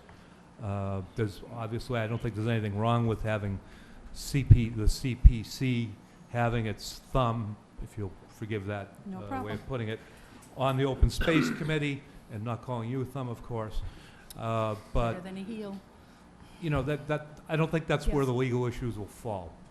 No, we were just looking for that grant request and all the data it needs. Okay, Mr. Tropiano? Okay, all right, so I don't have a problem with, I don't have a problem with the playgrounds and trying to get them fixed and any of this. I don't really have a problem with this, just that, I knew what the law was some time ago. I haven't been here in a while, but I remember, and I knew this would have been a no-go. So it has changed, and that's fine, but it sounds like you still have some work you have to do. So I don't have a problem with making a motion to do this, or us making a motion and voting for this, subject to town council's review and guidance as far as how this is done, okay? Mr. Holmes? I think I understand what the why. The how bothers me, and this issue bothers me, because it almost sounds like we have this CPA money, and we have a group that wants to create this little fund. It almost sounds like a little revolving fund, with $70,000 without town meeting approval. I'm not. Oh, Excuse okay. me. I thought If I have the a pause question, will I'll let allow you me know. to- I'll let you know if I okay. have a question, please. Let me finish. So, we have this fund that people are asking to open an account, right?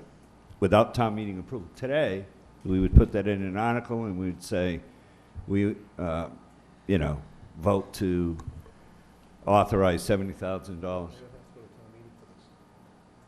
for this special fund. But they're saying that, it sounds like they're saying that they could spend it before town meeting. No, what they're looking for is coming up before the next town meeting. This particular open space committee requests for approval to apply for CPA funding. The CPA funding, the next round is the fall town meeting. So you're talking about, so this request for CPA funding Allows them to go ahead and apply to see. would be at the November town meeting? Yes. There would be an October. article, I'm sorry, an article that said, the Board of Selectmen submits this on behalf of the Board of Selectmen, we're requesting a fund be set up for $70,000 for Recreational. Maybe I can explain procedurally the here. administrative end. Oh, let me just finish my question. And the administrative end is even more confusing. I don't understand what the benefit is. When somebody could go to the CPA and say, I want 20 grand for this playground, Patrick could come in and say, I want 29 for the Little League playground. I could come in and say, I want 15 for Kara's playground, and Judy could come in and say, I want some more for Lopes, right? And they go to CPC, we all vote them in, they go to town meeting approves it, you get your check. So I don't understand what if you put the money in this fund, and town meeting doesn't approve, and you already spent it? I understand the part about the shortcut. No. Please, we're here because there is policy that says we as a board must get approval before we can even submit a grant request. This is. I understand that. Then- I'm talking about how this gets done. Let me explain. I That's think- what I'm trying to figure out an answer here from Yeah. all these Let people. me try and explain How it happens. one piece. I think I'm hearing it, but I'm not positive. What they're trying to do is get some money put aside for recreation. The CPC program has a cutoff date, which is now. So when they get their report for going ahead and doing playgrounds, it probably won't be for another month or two. And by that time there, it's too late to apply for any CPC funding for the fall town meeting. So I believe what they're trying to do is have a fund available, so if there's some smaller projects, they could go ahead and get it. Town meeting still has to approve that money going into open space for recreation. Am I explaining that correctly? Okay, so let me follow back up. So the article would be written to say that this 70,000 could only be used, there is no discussion, it could only be used for items that come back in this assessment. Is that right? Is that basically what you're saying? Okay, I find that fine. Couldn't be used for anything outside, because that's the purpose of having it before April, so that when the report comes back, they can fund those projects in the report. I got you. Okay, that works for me. I think it's wonderful that the funds will be available, that you're attempting to make the process of using CPC funding for playgrounds more available. There are a lot of people who want to see their playgrounds revitalized in this town. And some of them can be done with little dollars, and some of them are going to be done with big dollars. So I applaud your efforts. I applaud your forward thinking. When that report, your RFP comes back, you will have some guidelines that people will be able to see for the 20-odd playgrounds that were reported by the Fields and Grounds Committee in October of 2010, which report was soundly ignored. All right.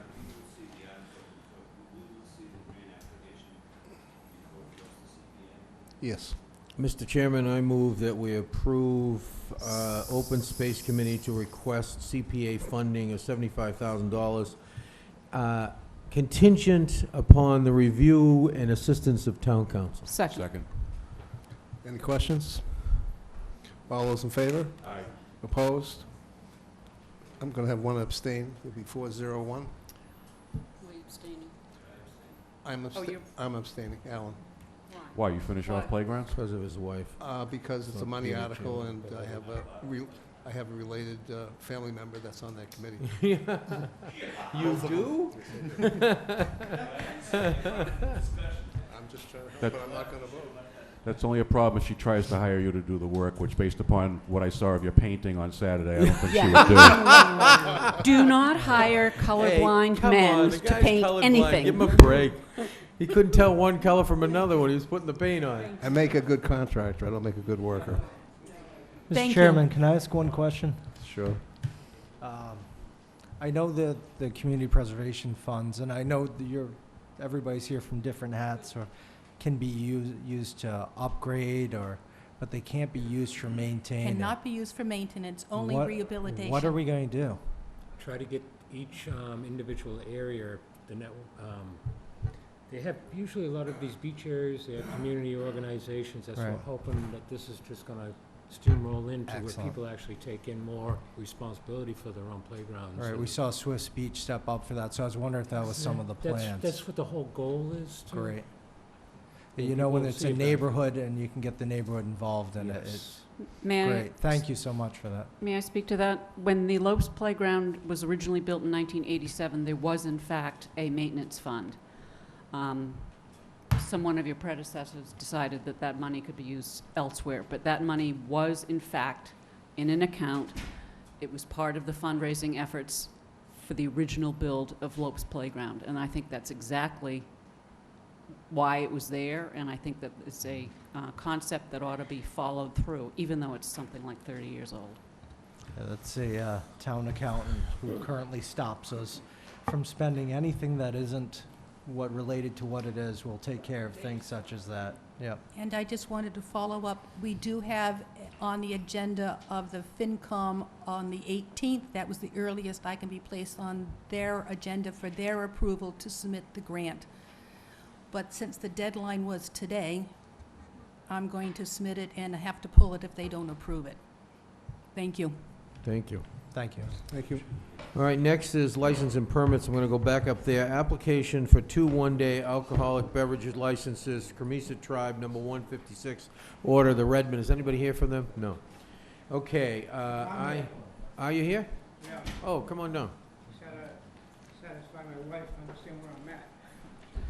Mr. Chairman, I see everything. Well, she'll know appears where to you are be- right now if she's watching TV. I don't know, she's legally blind, so I don't know if she can turn to the right Tips. station.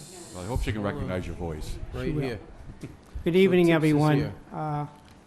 My name is Richard Souza, I'm the manager of the Redmond Hall in Wareham for many years, and I'm here to request 2 one-day alcohol licenses. Actually, it's the extension of premise. We do have a liquor license there. It's to expand to our outer grove for 2 functions. One is our annual clam bake. It's probably over 40 years in a row. B. And the Okay. second one is for the feast of the Cape Verdean group. They've been doing it for 3 or 4 years in our grove. So I'm here Okay. to request that permission to grant, have these alcohol, one-day all alcohol extension of premises passed, please. Okay. Mr. Chairman, I move we approve for the Cremisa Tribe, number 156. Before we do that, just any questions of the board first? The dates just are not on the agenda, so could you just They're read? here in my I know, motion, but so. could you just let us know what the dates are? Yeah, they're due June 15th, 2014, which is a Sunday, and Sunday, August 3rd, Thank you. 2014. Any other questions for anybody? Mr. Holmes? Yeah, I just want to caution you that you do have a full-time license. Right. Right? That's correct, yes, I do. A year-round license. Yes. And this is to serve liquor on a separate license. That's correct. So you need to make sure, and I'm not going to tell you how to do this, but you need to make sure that for the, what were the dates again? June June 15th, 15th and August 3rd. Right, okay, so June 15th and August 3rd, that you have 2 sets of books. Because you need to have a set of books for each license on premises, okay? I just Okay. want to let you know that. We had somebody who got nailed for that, so Be very careful with that. You have a full-time license. This is a separate license issued for that property for these 2 days. You can't use the same liquor from inside, outside. It has to be 2 separate sets of books, okay? You're talking Town about, council can explain that to you, but I'm just trying to give you a heads up. yeah, can somebody give me a verification on that? I just want to, we normally serve inside and outside. Right, but you have a license inside, That's which correct. covers your stock at the Right. bar. Right. And now you're asking for a license outside. It's a separate license altogether. And you cannot use the same bottle of Captain Morgan inside that you do outside. It has to be, you have to have 2 sets of books for that day. So, we're not here to give you legal advice. I'm just here to warn you that if the ABC came and asked you about these 2 separate days, you better have 2 sets of books. Yes, yeah, we just serve beer on the outside. Just trying to give you a heads up. that's Beer's all. on the outside and liquor's on the inside. So they're different. Any other questions for the board? No. Okay. Go I ahead, move, Patrick. okay. I move we approve 2 one-day all alcoholic license for Comisar Tribe Number 156, improved order of the Redmond, Inc., 745 Main Street, Wareham, Mass. That's Sunday, June 15, 2014, and Sunday, August 3rd, 2014, from 12 noon to 5 p.m. to be held in the outdoor picnic area. No alcoholic beverages to be consumed on town property. Second, but Second. I have a question, because on the, Mrs. Whiteside? yes. Is it- It's 7:45.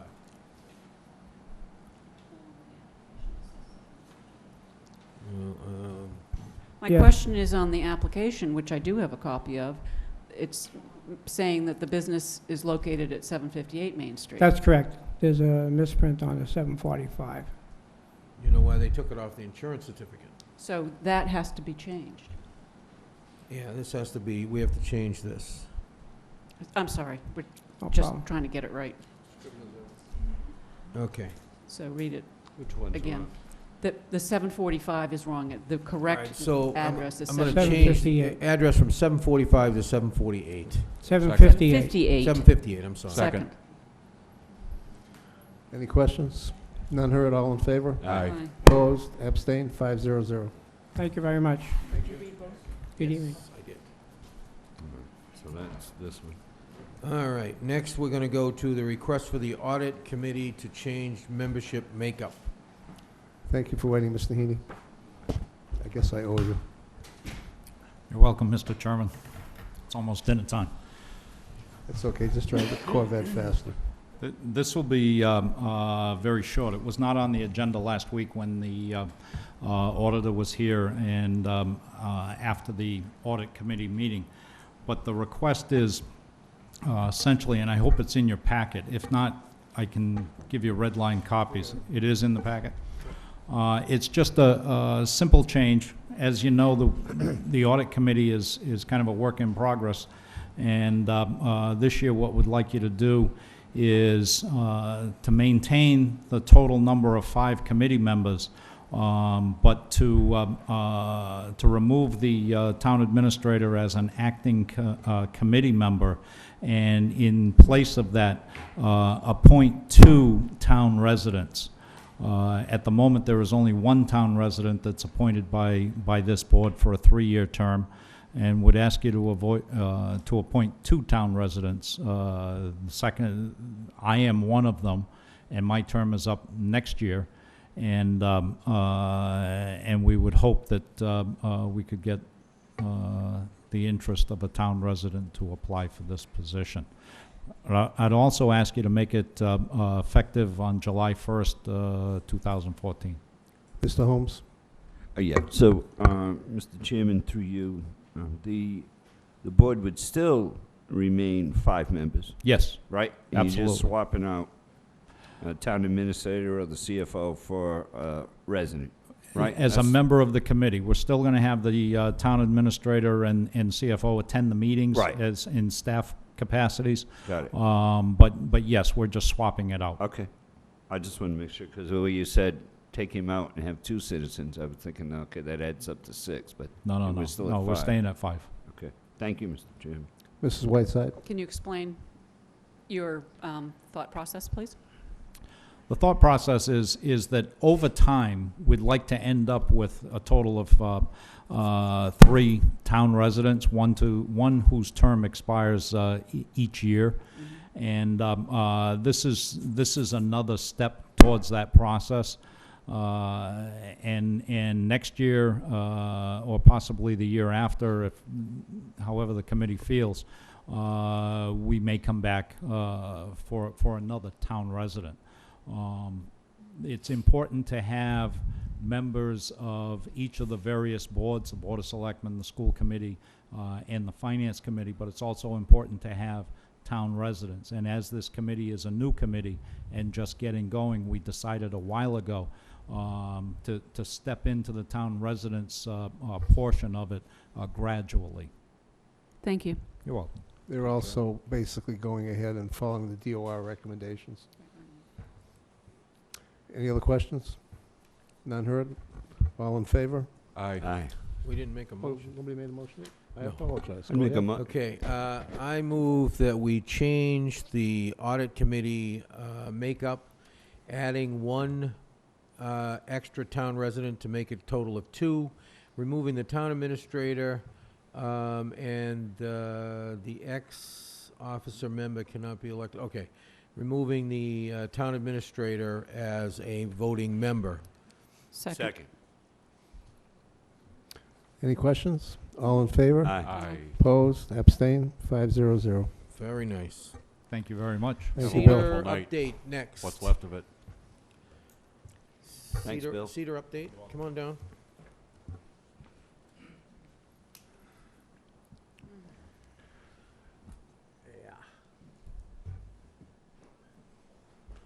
This is just the usual monthly update. Let us know where we are, what's happening, and anything we need to know about. Oh, just a couple of things. I pulled out something that we had in our agenda just a little. Can you hear me? Am I close enough? Sorry. I just noticed we had a report last evening on the Title V septic program, and it usually no one hears about it. And I just thought I'd give you a little information that we've had 37 applicants this year. 3 have withdrawn, 16 projects are almost complete, 5 are in process, and there's another few that are in the application. So, and there are, I have to pull out my other piece of paper, I forgot about that one. We have 22 projects are tie-ins, and 13 are full septic systems. So the program's working. I know everybody hears about it on the town warrant every year, and this is what that money is going for. Just one other thing that I was lucky enough to attend that Tremont Nail film a week or so ago, and it was fabulous. They really did a great job. And it made me come back and talk to Salvador and see if we could get a couple of the committees together and see if we can do anything to move forward, some sort of repair or find a use for that building. So I think that Sal has already spoken to someone, and he's going to... Yeah, I attended the Historical Commission meeting and had a conversation about that. As you may know, we have a grant for $100,000 that is sitting at Mass Development waiting for approval for 21E.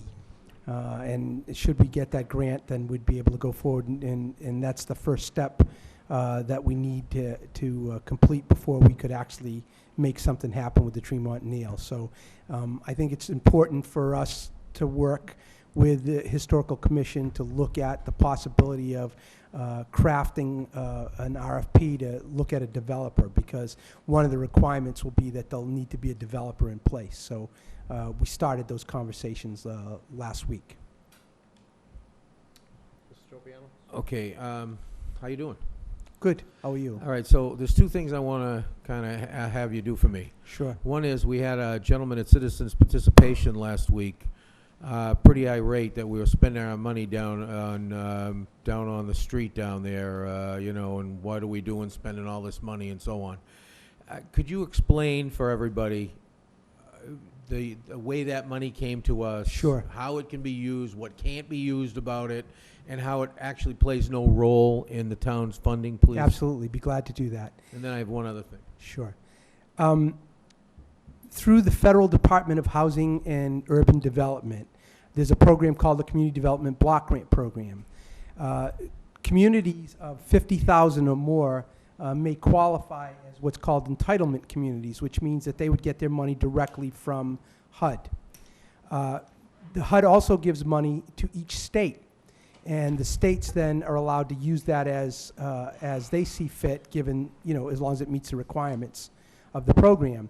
The state of Massachusetts runs a program that they call the Mini Entitlement Program, and there are 9 communities, of which Wareham is one of them, that qualifies. Now, the reason that we qualify is because 51% of our population is at 80% of the median income. So basically, that means a lot of our population is poor. So we each year write a grant to the Department of Housing and Community Development for up to $900,000, and through that grant, we are able to fund a series of activities which HUD has predetermined as eligible activities. Is that better? No? No. No, he's got it, he turned it down too low, I think. Yeah, okay. Is this better? Yeah. Is that? Oh, don't talk so close to it. Okay, is this better? Is that better? That works. Okay, sure. No problem. Okay. So essentially, each year, we write a grant to the state, and the state, because we're eligible as part of the mini entitlement community, allows us to write a grant for up to $900,000. HUD has a series of eligible activities, which I couldn't explain to you now because there are a lot of them. There's a lot of them. But as long as a project does 2 things, one is it meets an eligible activity, and 2, it primarily serves a low and moderate income population, then it becomes an eligible activity for us to fund. So basically, this funding can only be used for those specific things. Absolutely. It comes to us as a grant. Mm-hmm. The town didn't expend any funds to do this work. That's correct. And so we're not, as this gentleman would suggest, wasting our money doing these kinds of things. That's correct. Okay, And- that's and- good. That's good. Yeah, and I think I would just make this point because I think it's confusing to people. Certainly residents of Wareham pay taxes to the town of Wareham. They also pay federal taxes. Well, everybody pays federal taxes. That money goes into the federal government, and then through a different formula, it comes back out. So no one, except for the federal government, could tell you that the same amount of money from Massachusetts that went in came back out. That's not always the case. We might have put more money in and got less money back. Right. Alabama might have put less money in and got more money back. So, Okay, go ahead. Just a point. If we didn't apply for the money, another city or town would utilize it. Thank you. Yeah. Okay, that's good. That's what we needed to get to, because, you see, this is some of the misinformation that gets out there, and this is the information that people try to use to say, well, they're spending their money badly, and then so we shouldn't give them any more money, basically, and this is, it needs to be done. What? Oh, okay. All right. All right, so the next thing is I know that you have talked about doing some work at the Tremont Nail. I have a very bad opinion of that building, as you well know. What I want to ask you to do is keep in mind of what the property's actually worth as we go through spending money on that property. I don't want to spend $18 million on a property that's worth $1 million. It's absurd, it's ridiculous, and I don't care what historical value it has. It's just not worth that kind of money. Okay, we have to use common sense. If I were to do something, or we were to do something like that, then the people out there could say, hey, what are you doing with your money? You know what I'm saying? It just doesn't make sense to me. So I would ask you to be cautious and cognizant of the dollars that are being spent in the overall picture of that building as to the relationship of its value. I think that's very wise. Thank you. Okay, thank you. Mr. Titlebaum. A couple of issues, just to dovetail on what Patrick said. If you find problems with an environmental site assessment, the town's going to get a notice of responsibility to clean it up. And while I know that Mass Development is very free with money for site assessment, in terms of a grant, when it comes to remediation, they also have funds available, but they're typically couched as low-interest loans. So we have to be very cautious, I think. This is in the nature of don't ask questions you don't know the answer. So I am concerned about that. On a different note, I'm the selectman member of the Affordable Housing Trust, and the Housing Trust is curious to know if we can go back to a prior practice, which I believe was ended by one of your predecessors, of tracking the properties that receive housing rehab loans and grants so that they can stay on the subsidized housing index and count against our 10% state cap. I understand that is requires some bureaucratic work to track them. I don't know if deed restriction is the way to go. I'm not quite sure what the process is, but I would like to meet with you and discuss Sure. that possibility with you. Sure. Because it does seem to me that, there should be a bit of a quid pro quo here. It's fine to assist people, and I think this board, by asking you to increase the allocation for next year's grant cycle, recognizes that. But at the same time, if we're helping people, we also want the stock that's being helped, maintained, what have you, to remain affordable housing to the extent that we can do so. Now, we understand that, under the affordable house, under the DHCD guidelines, it's somewhat illusory. If they follow certain steps in marketing it, they can't find an affordable buyer, then they get to go outside of it and go to market rate to sell it. We understand all that. But nonetheless, I think it would be good if we can get back to that practice. I'd like to work with you on that. Yeah, I would just say one thing about that there are very strict rules through 40B about what you can and cannot count as an affordable unit. I know for new housing, it has to be affordable for a minimum of 30 years. I believe for a rehabilitated house, it has to be 20 years. All of the loans that we provide are only 15 years, so we only have a restriction on them for 15 years. So I do not believe those properties would qualify. We can certainly check with town council. I don't know if you're familiar with the regulations. Well, I don't know that we couldn't bind them for an additional 5 years after the loan was paid off. I think that would be a contractual issue for us to negotiate. But I'll work with council and you Sure. on that. Thank you. Thanks. Anybody else? Go ahead, Mr. Holmes. Yeah, just to, good evening. How you doing? Just to follow up on Patrick's question, it wasn't really the question the gentleman asked. The gentleman said, like you so eloquently explained, that the money comes from the federal government to the state government. And his response to Patrick last week was, so I'm paying for that. And he's correct.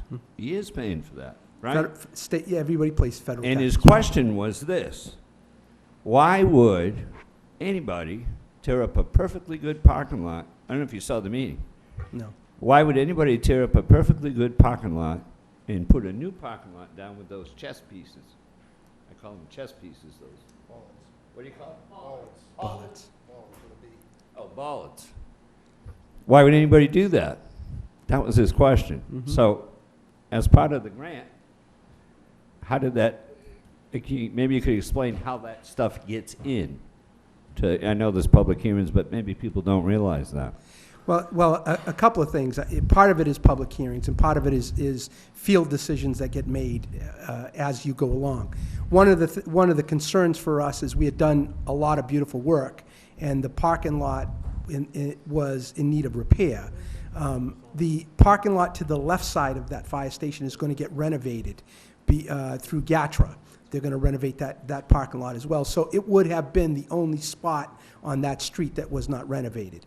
So it was a field decision to go back and look at that and try to beautify the entire area.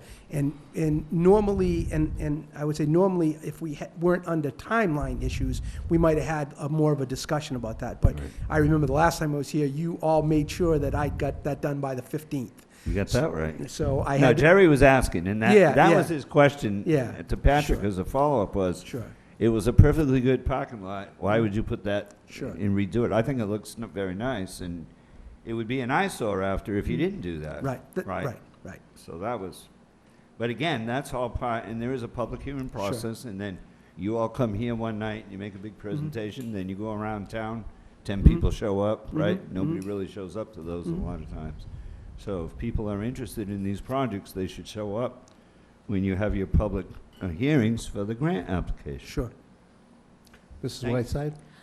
Yes, I'd like to point out that that in fact was a field decision. I think the last week's speaker was concerned that there was money that had been granted to the town of Wareham, which was expended on property owned by the Wareham Water and Fire District. That was another part of it, right? That was the issue. It is the issue that is the elephant in the room. And you explained it just now as a field decision. It was not originally part of what you intended to do. Is that correct? Just yes or no, please, sir.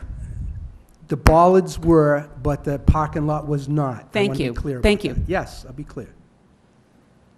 And I would also add this, that, you know, whether it's town-owned or not, it's still a public facility.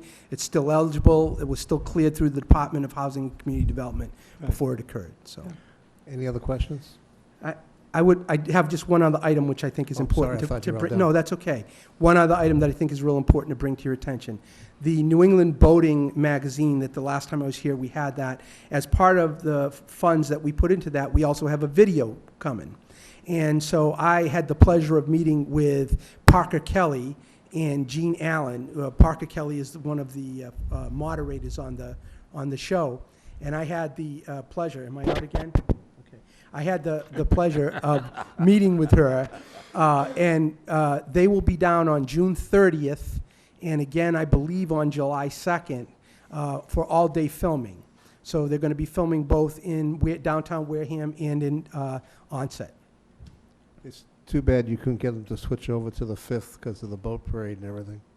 Well, Nice. they're going to cover, no, they're going to cover special events as well. So as Okay. long as we make that understood, they'll cover the special events. But they're trying to get the guts of, because it's ultimately, it's only 22 minutes, the video. So they're trying to get the guts of the filming, which is hitting all the high spots, both in Onset and Wareham, that will make sense for them to film.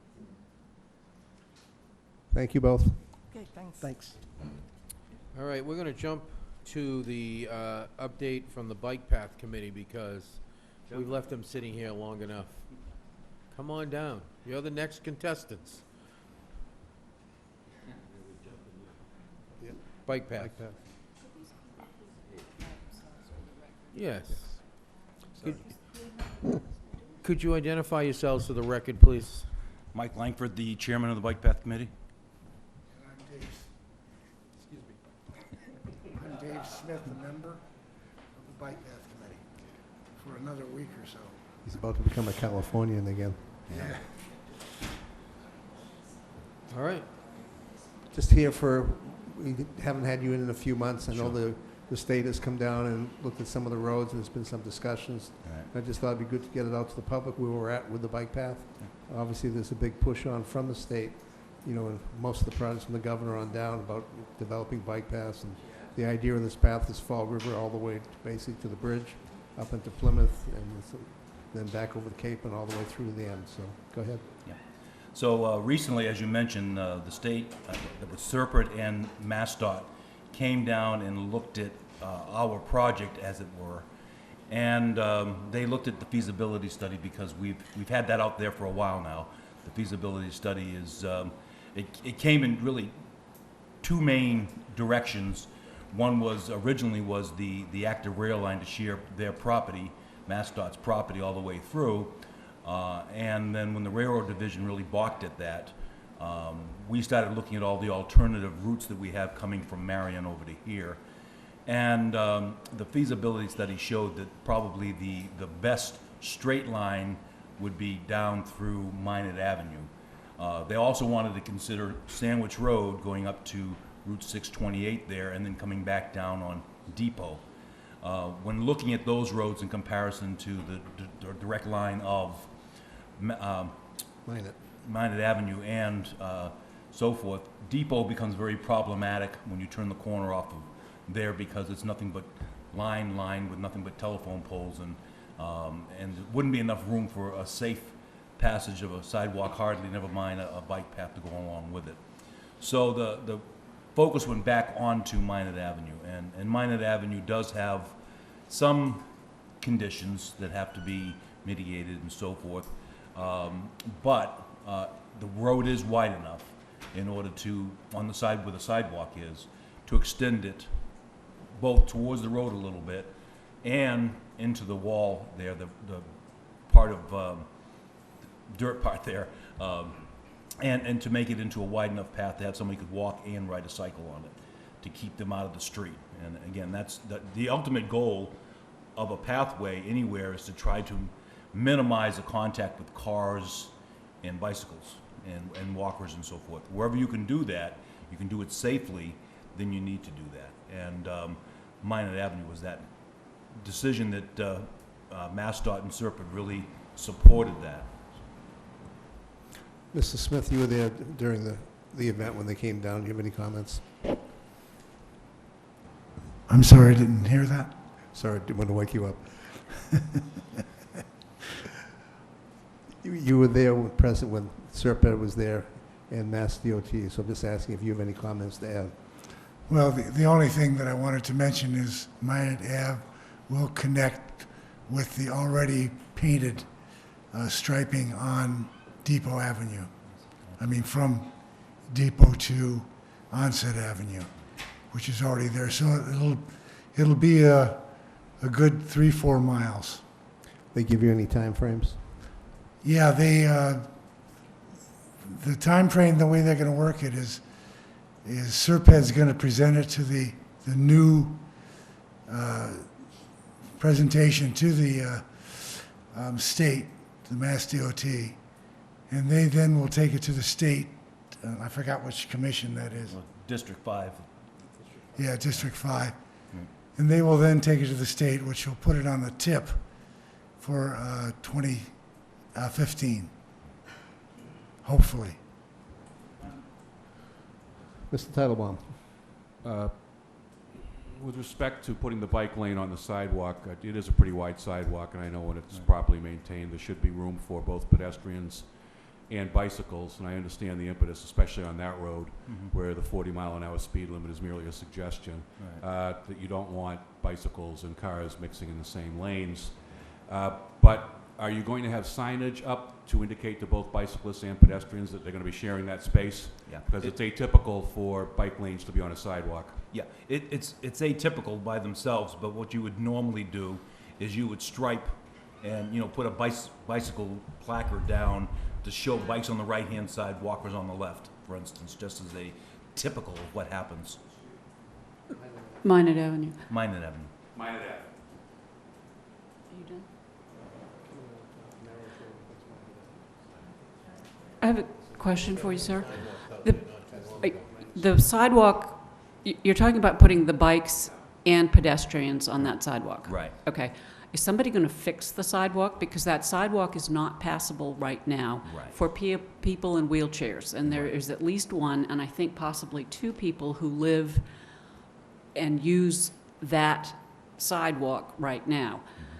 A speed limit, by the way, is not a suggestion. It's the law. It's a posted speed limit.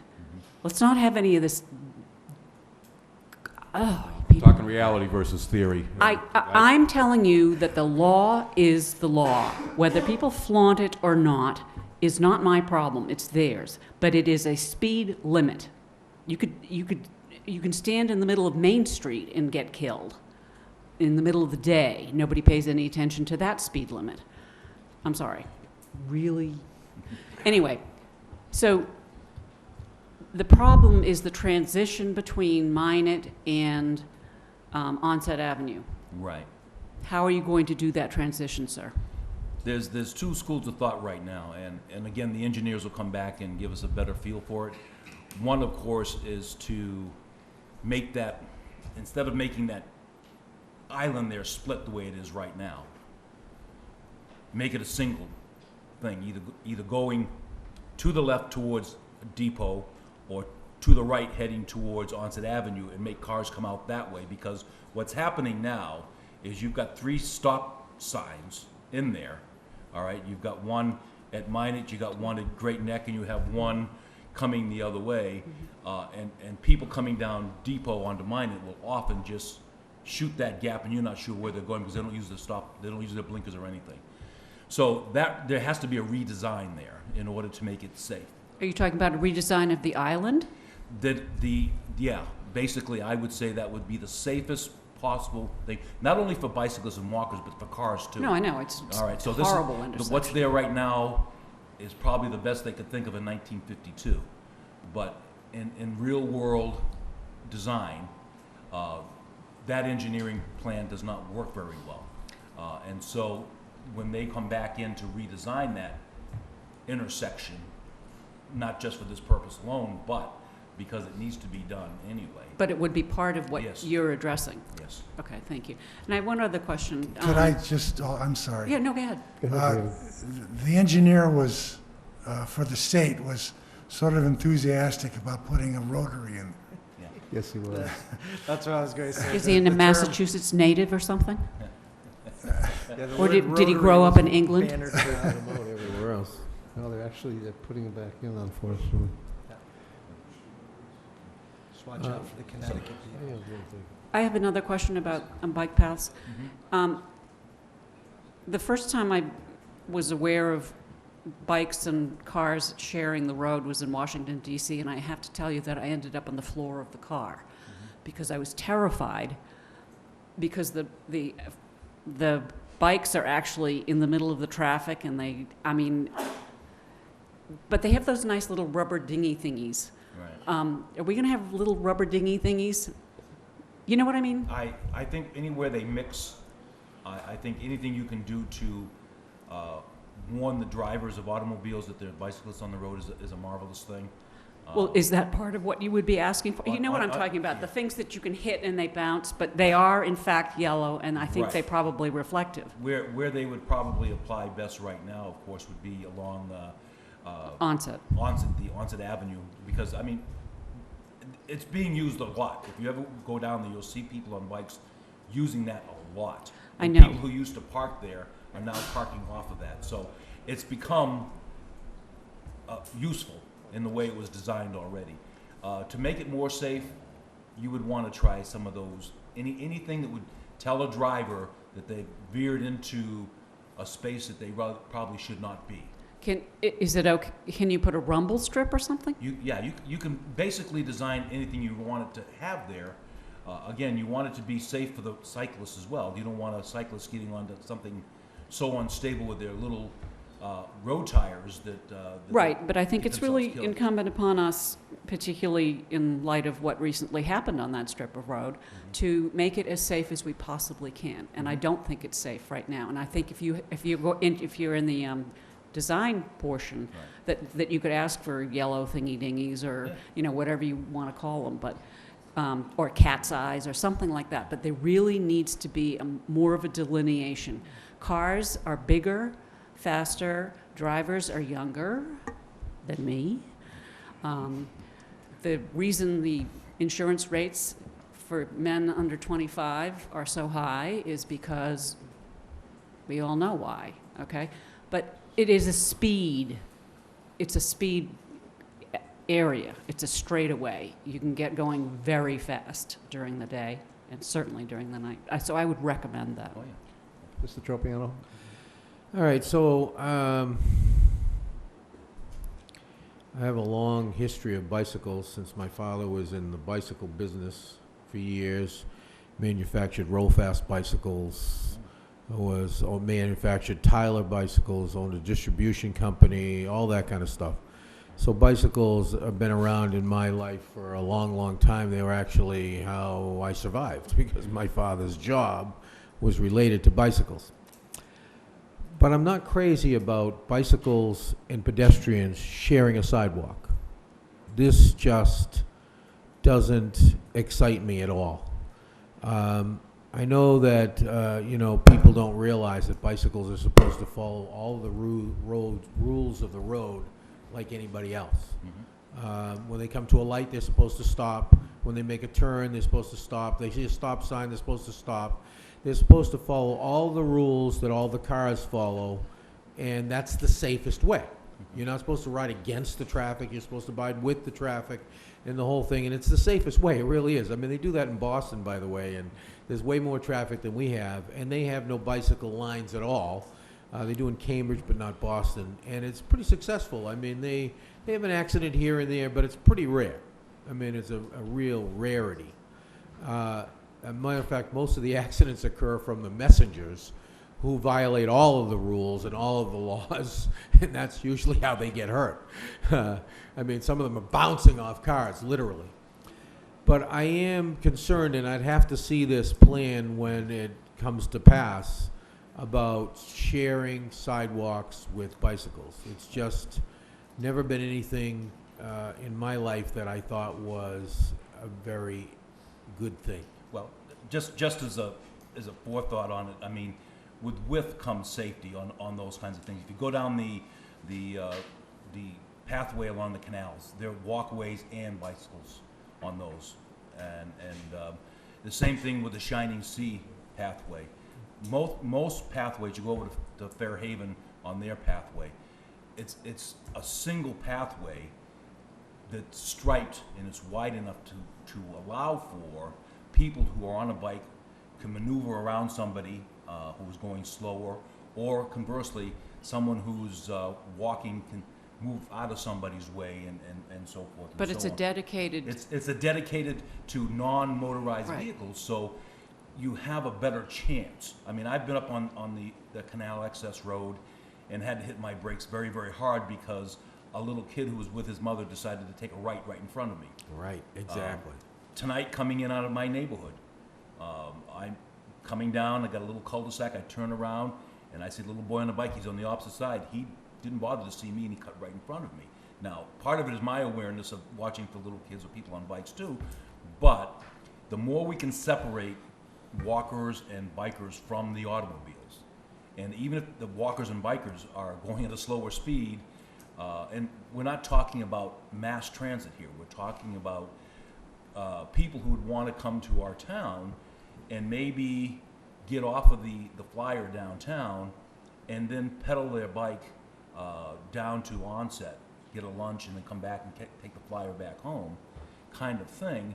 You know, you're not talking hundreds and hundreds of thousands of people doing this all in mass, so you're not going to have to jog and dance around a lot of people. I would not think that would be the case, you know, legitimately. Yeah, I get that, but I also get the fact that when you start to draw lines on the road, then you start to get people who think this is my place, and so on and so forth. Right. And then you start to lose the rules, you know, of, okay, I should be paying attention to the traffic signals, I should be paying attention. Because frankly, when bicyclists do that, there's very little problems that occur. It's only when they don't follow those rules that we have issues. And of course, it's usually the younger kids, because most of us who ride bicycles know enough to do that. We follow, we stop, and we pay attention and so on. It's usually young kids that we're talking about, which is sad as it may sound. But that's where the problems usually exist. But at any rate, I'd have to see the plan, I'd have to see how it was laid out in order to really make an opinion. I just usually find it to be not a good thing for them to share the same space. But at any rate. Mr. Titlebaum? Funding sources for the striping and any signage. Is Serpent going to be contributing to this? Yeah. There's this, basically this pathway, of course, from this point on, pretty much would be what we projected to be a 90-10 project. All right, and 90% is state and federal monies. The 10% that the town is on the hook for is engineering design, and so monies after that point all come from state and federal funds, and there's other funds available too for things like Safeway to Schools. One of the best things about Minot Avenue is the Minot Avenue that's for a school. Believe it or not, it's good because there's extra monies to be had in that process. So, because of the school being there and we're providing a safe way to school, that's a huge deal as far as the state and federal government are concerned, so that's. Everybody all set?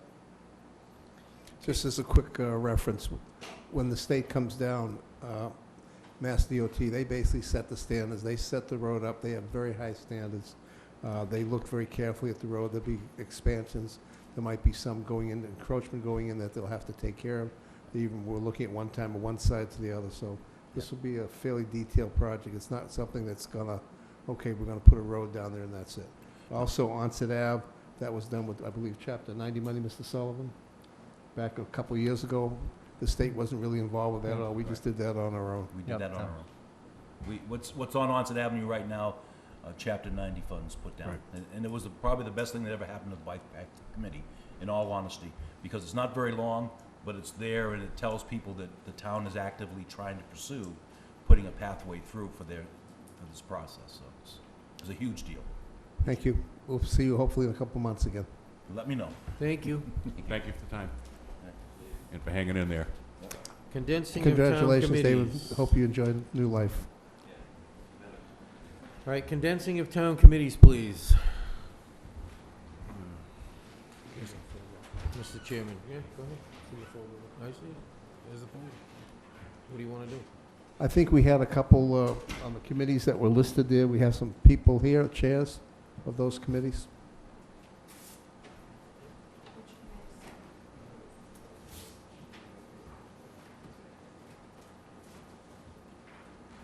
I don't see any lists.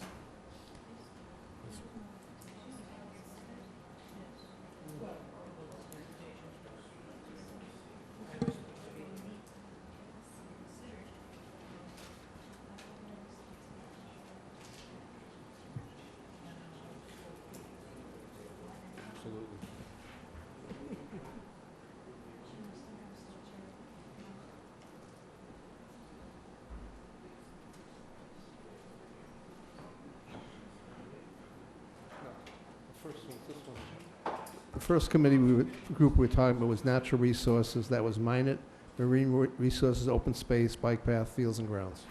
That's all. So we have some people here from that, I believe.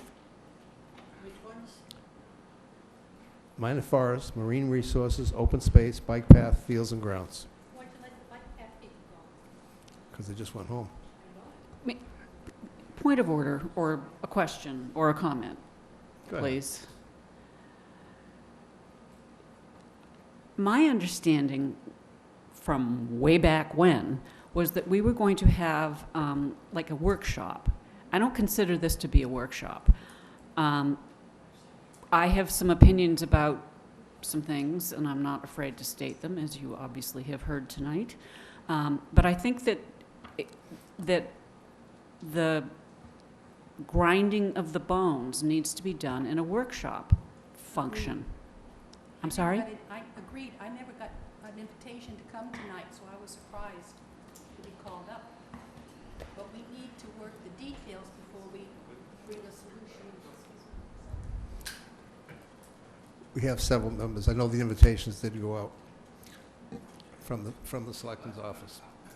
Well, then how can we discuss it? If people weren't notified, properly noticed, we can't. They were notified. I was notified. I was notified because I believe that the office still thinks that I'm chair of Minot Forest. I stepped down recently, this past year. So your chair did not get notified? I'm the chair of mine, and I was not notified. Sandy's the new chair. I'm the for chair Right. of open Okay, space. so I was not again, my notified. comment is, and I appreciate the fact that you're all here, but again, I thought we were having a workshop. Am I crazy? No, that Don't was my answer that understanding as question. well. It was my understanding also that we were going to have a workshop, but I haven't seen that come about. And I saw it was on the agenda for tonight's meeting, and I just figured I'd come and see what was going on. So if we can do a workshop, that would be fine. Ms. Dunham, how were you notified? It was on the agenda, it's on the website. No, Ms. Dunham said she was notified. How were you I- notified? I did. I got an email from the office Okay. asking me to attend either today or on the 17th. Okay. And so I chose today's date. but I did not see other email addresses on there. It came to me specifically. I actually have the email thing here, and I'm not convinced that everybody who should have been notified was notified. I believe because I was chair for many years of Minot Forest, that's why it came to me. I'm still getting many emails that should come to me as chair of Wareham Historical Commission, and they still go to Robin Regal Davis, who has been gone for well over a year. So, Can I just ask you, would you prefer to do it in a workshop basis? Yes, please. Sure. I think the original concept here was just to bring in this one particular group and get just a simple consensus whether or not they had an agreement as far as condensing the committee or not. Mr. Bowen has been working on how we actually go ahead and do something like this. But the first piece was to ask the stakeholders, which are the chairs or the people running those particular committees, if this is something they think they can work with before you can go to the workshop. It was just a basic question. Go ahead. But aren't their members' opinions important too? Just because you're the chair doesn't mean that you know all the answers. I'm not Well, going the Marine Resource is going to have a meeting tomorrow night, so we'll mention it Open there, too. Space has had a meeting, and we've talked among ourselves as to what we would like to represent ourselves. can I respectfully request a workshop date? Late July? I'm not trying to be difficult, Mr. Slavin. You and I talked about this a year ago. I appreciate that. But it seems to me that some of these guys have been shanghaied. Mrs. Whiteside, Mr. Bowen. Sorry. We did receive an email saying, do you want to meet on the 3rd, the 10th, or 17th? And we were supposed to get back to the Board of Selectmen's office. That's the only thing I've seen regarding this. That was it. So it's kind of like dealing cards. Which day you're going to show up so we can have a part of the discussion. What they did, Mrs. Whiteside, it was sent out, and the answers came back, and it was scheduled for the 10th, because that was the agreed date by everybody who responded.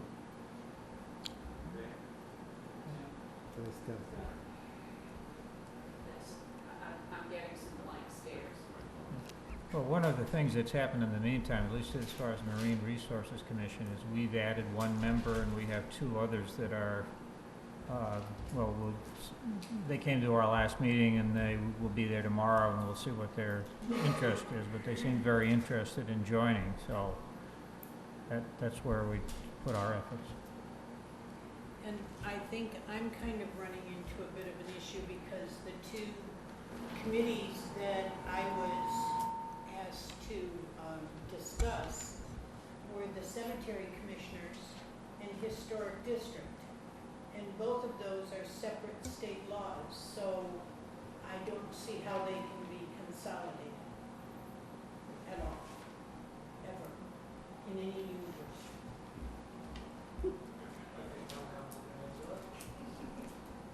Mr. Bowen. Wow. Thank you, Mr. Administrator. You have three issues. Whether to consolidate committees, and if so, which committees? And then finally, how would you do it? Whether and which are policy questions that will be ground out at your workshops. How is a different matter. How presents two different issues: the original source of the committee, and then who the appointing authority is going to be of the committee. Now, the committees in town, and I've talked to the chairman about this, I have the survey list, I have some of the foundational documents here in front of me. We have committees that were created by statute, special act, charter, bylaw, town meeting vote, selectmen vote, and in some cases I would even go as far as to just call them ad hoc committees that just kind of happened. So, that is important because when you have committees with 6 or 7 different modes of creation, there is only one way to merge such committees. And just to use the group that we have here in front of us, the Minot Forest Committee was created by a combination of deed and town meeting vote. Marine Resources, town meeting, bike path, I believe it was the selectmen's vote. I think Selectman Fernandez Abbott made the motion. And then Fields and Grounds, town meeting. Open space, I'm not quite sure. So the only way that you can reconcile, if you want to reconcile some or all of these committees into one group, is probably going to be by special act. Because special act is going to be the only link that's going to pull all these things into one group, if that's what you want to do. A special act is also going to allow you to reconcile appointing authorities. And a special act would have to go through town, well, you'd want to develop that first in your workshops if this is something you wanted to do, and I'm not saying it is. And then if you decided what you were going to amalgamate, you'd go to town meeting, ask for a petition for special legislation, and if the legislation were adopted, then you'd have these consolidated committees. So that's the how. The whether and which, I think, is a workshop issue. Thank you, Mr. Owen. Go ahead. Well, that answer is kind of what I was thinking. You started out, we were even, and then you took a left, and I only took a half a left. If a committee was formed, this is what I was thinking going forward. If a committee was formed by the Board of Selectmen, and we decided, hey, we want to make a change, that we could, by vote, dissolve that committee. Oh, absolutely. And then, by a second vote, create a new committee. We could do that. Absolutely. If it was a group that was put together by town meeting, we would put an article together that for town meeting to dissolve that committee, right? And we make sure the bingo ball comes up first. And then the second bingo ball would be to create a new committee, right? Yeah. Are you and I on the same, is that the, Yeah, it sounds different because you're saying we would have a special acts. No, I'm not saying combine, I'm saying we would dissolve and create. No, you and I see it the same way. Right, okay. Thank you. But if I may, Mr. Chairman, like suppose, and I know this isn't one of the plans, but suppose you were going to create a large natural resources committee that was made up of the Conservation Commission, Marine Resources, Mine and Forest, Bike Path, whatever else you wanted to put in. Now, I'm not suggesting you do that. I'm not aware that that is a current proposal. But suppose you were going to do that. You would have a Conservation Commission that's created by state statute. And the only way that you could fold everything else into this big natural resources committee would be by special act. Yeah, yes. So if... That's appointed by the state. Oh, no, it's created by statute, but you appoint. Right, I got it.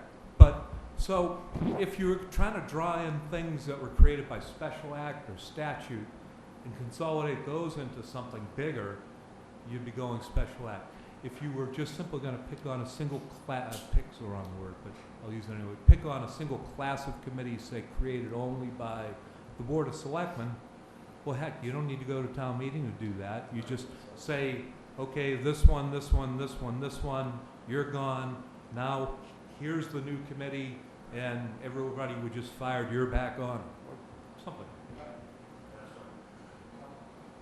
We started this over a year ago. The reason we started this discussion, which Mrs. Whiteside and I did quite a bit of work on, was that we have issues with quorums. We have a lot of the committees I'm looking at, they go to meet and they can't meet, and it's constant.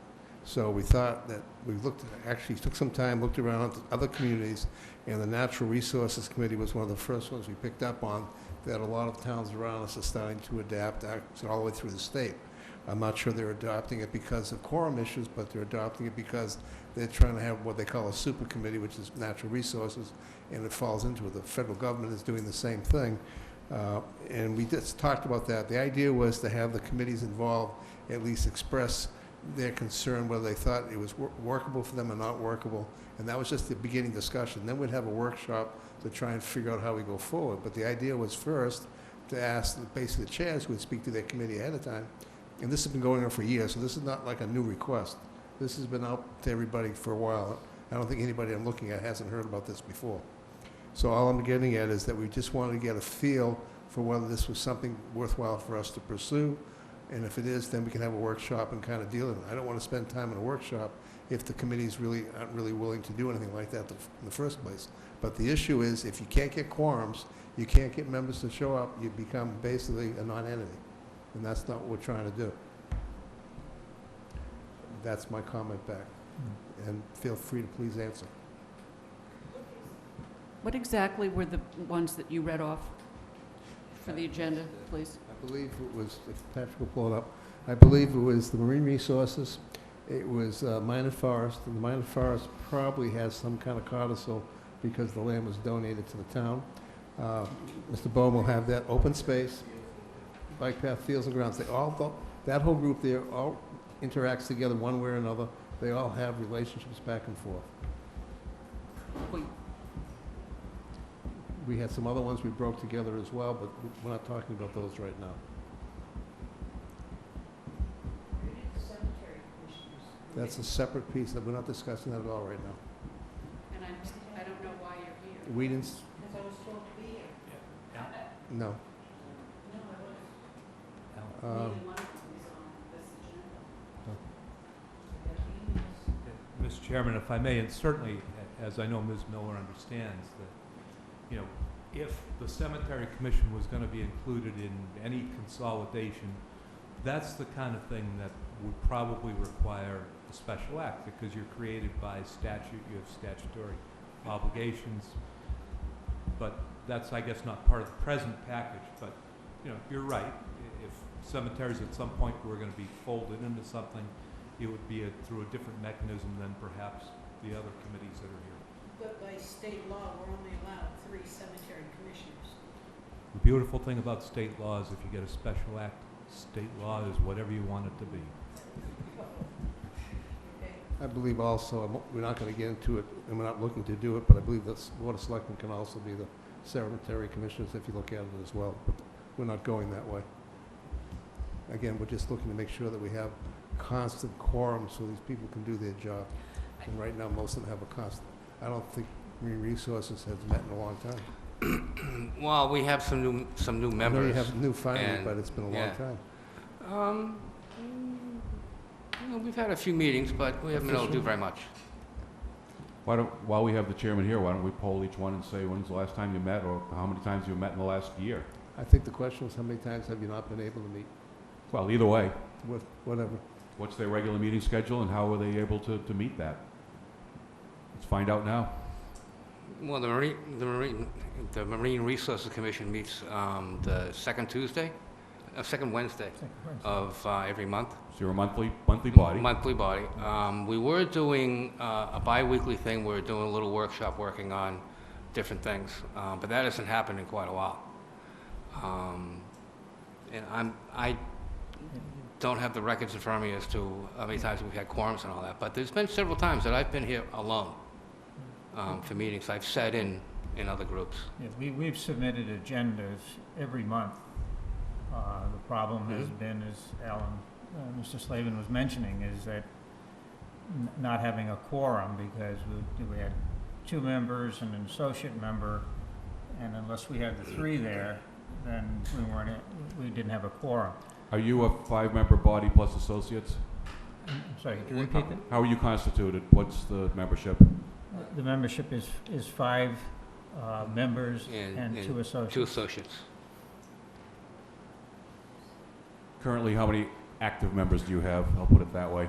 Well, we have 4, 1 associate and 3 members, and we have 2 more that have applied, which met at our last meeting, which was an official meeting, and they indicated at that time that they wanted to sign on, but so we'll know tomorrow night if that was, legitimate interest or just, casual. Are your associate members allowed to be voting members and step up into that seat if there isn't a quorum, or you're It becomes a quorum, right? That's Okay, how we good. ended up with having the meetings that we had. But We've got to make this a workshop. There's just way too many questions here. We're running out of time. That's fine. No, we can go past 10. Got plenty on the agenda left. I mean, we've made these people sit here for 2.5 hours. I don't want to send them out of here without getting some information from them. One of the things I'd like to add is that we did have some discussion amongst the few of us that were on the Marine Resources at the time. And the reason that, and I'm sure that's true with all of these committees and commissions, is that they joined that particular one is because that's the one that they had an interest in. Mhm. And that's the one new member that we have, and the other two that are expressing interest was specifically on that. And that's not to slight the others, Minot Forest is a great resource as well, but that's kind of where the orientation was, and maybe that was why no one questioned that we didn't have a workshop in January. I don't think there was a lot of embracing of it for that distinction. Open Space. Open Space is a committee of 7. We have 5. We've just approved a 6th applicant that you will be interviewing at your next meeting. Okay. And we have been having regular meetings because we've been able to get a quorum of 4. Minot Forest is another issue. We are a committee of 5. We have 3 members. We have not met since December.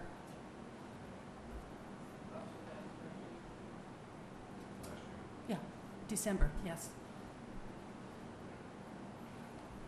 Okay. Mrs. Dunham? No. You're wearing your Minot Forest hat? I mean, to me, the issue is if you've got a committee of 5, you can't get people, and you make it a committee of 3 and you've got people. I mean, to me, that's the shortest road to the finish line. Depends on how they've been set up, how easy it is to change that.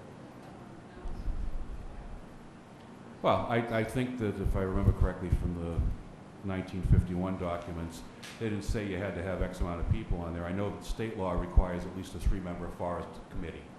That much is clear under the Forest and Parks law. You've got to have at least a 3-member committee. Whether that's something that we'll probably have to go to town meeting to change, because town meeting adopted the land and set up the committee in the first place. But, once again, we just heard from these marine resources gentlemen, with all due respect to the forest, they're not interested in the forest. And I'm guessing perhaps the forest people aren't so interested in the harbors. So this is the kind of stuff you're going to run into in your workshop. Any other questions from anybody? Thank you very much for coming. I'm sorry it wasn't very productive tonight. We'll do better next time. No, we have to do better on this end.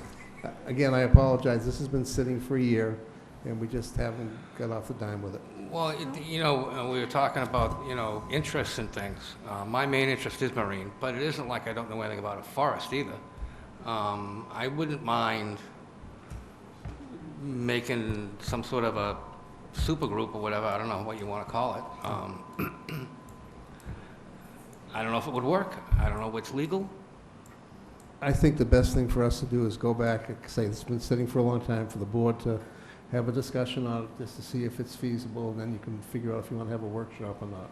But again, because of the time frame, it's old and stale, as they say. I'll Okay. reschedule it later on once everybody agrees to it. Thank you.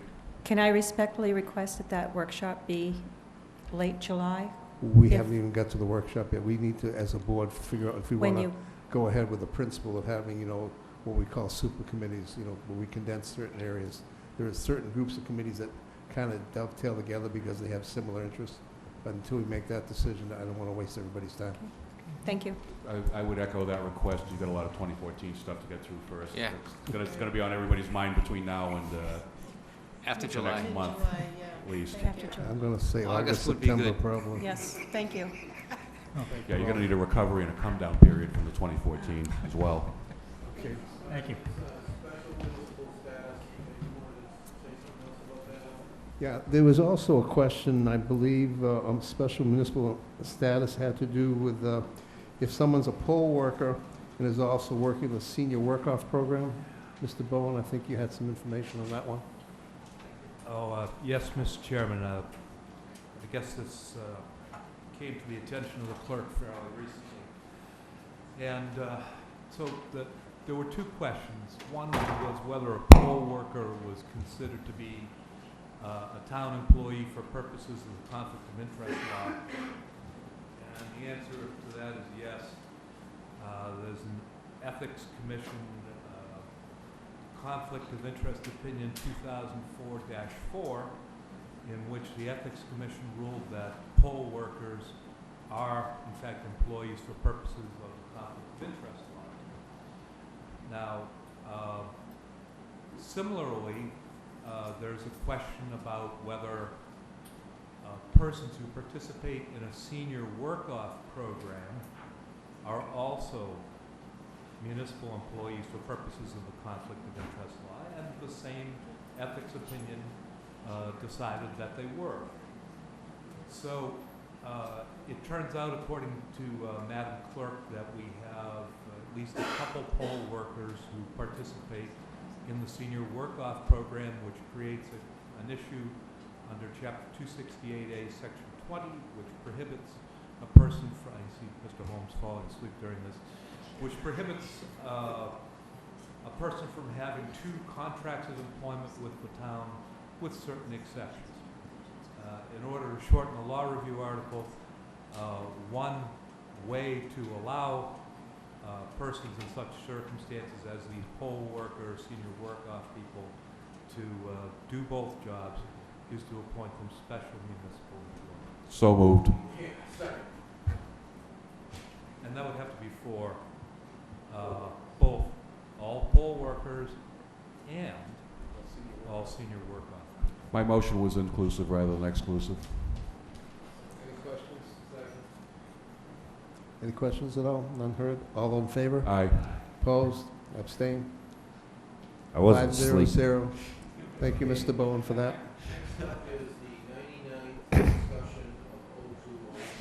This is Mr. Titlebaum's. He's been ready this time, I hope. In your packet. Yes, The it grammar is. lady picked up on one thing. I'll let her have at me first. What you've got before you, because Shirley in the office doesn't like to have multiple copies of things floating around, what you have is one that's in multicolor and with strikeouts. The strikeouts are removing the last and most language from the last and most recent version that we approved. The red is adding new language that I've been proposing the board discuss tonight. So if you want to take a minute and go through it.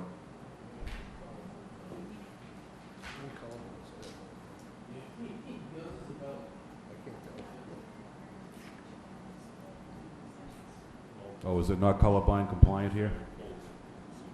What, red, black, they're all the same? Oh, You remember me painting? Gotta be kidding me. Do you want me to read it out to you?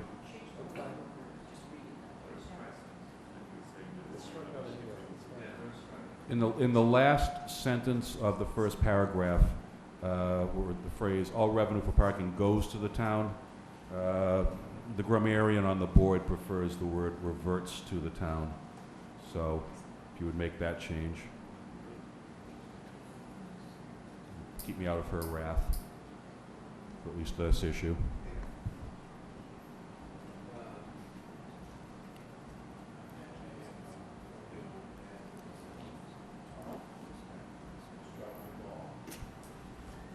Singular, right?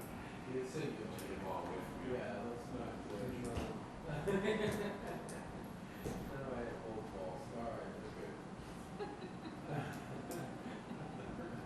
All right.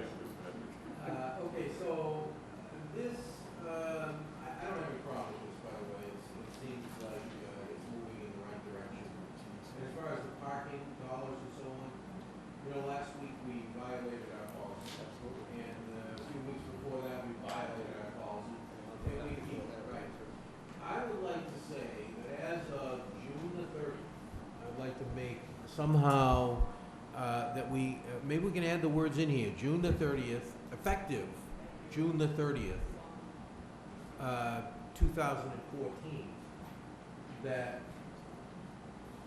anyone who comes from then on adheres to the policy.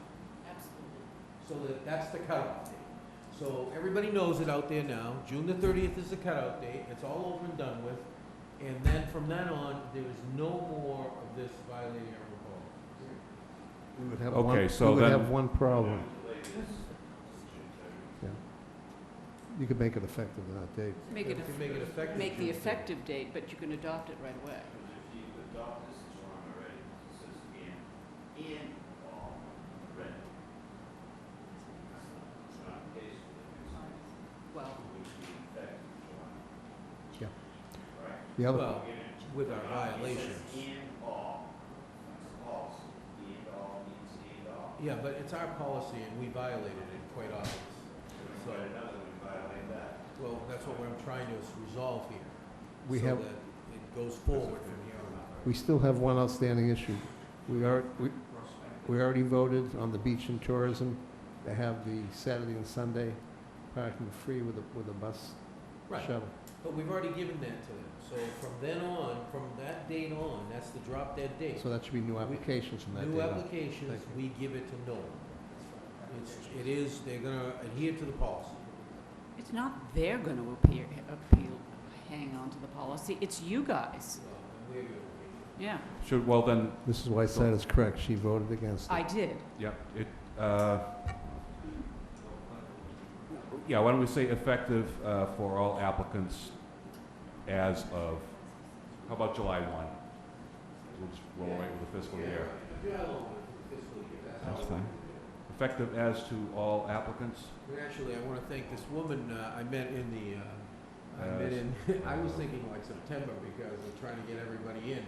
But this woman I met in the grocery store the other day said to me, you should make it start with the fiscal year. So I want to thank her for giving me that idea. Who? Yeah, my question on this is, who's going to enforce this? Well, we are. You're gonna go to town property at all of these events and make sure that these things aren't going on? In other words, if you look at the policy, it says no commercial activity shall be permitted to take place on town-owned or controlled property, beaches, parks, blah, blah, blah, without a permit from the Board of Selectmen. So, next week, the fire alarm group has a party down at Onset Beach, and they came in, they got a permit. We're going to take the money for the parking. Who's going to go down there and check that all of those commercial people have a permit? Board of Selectmen?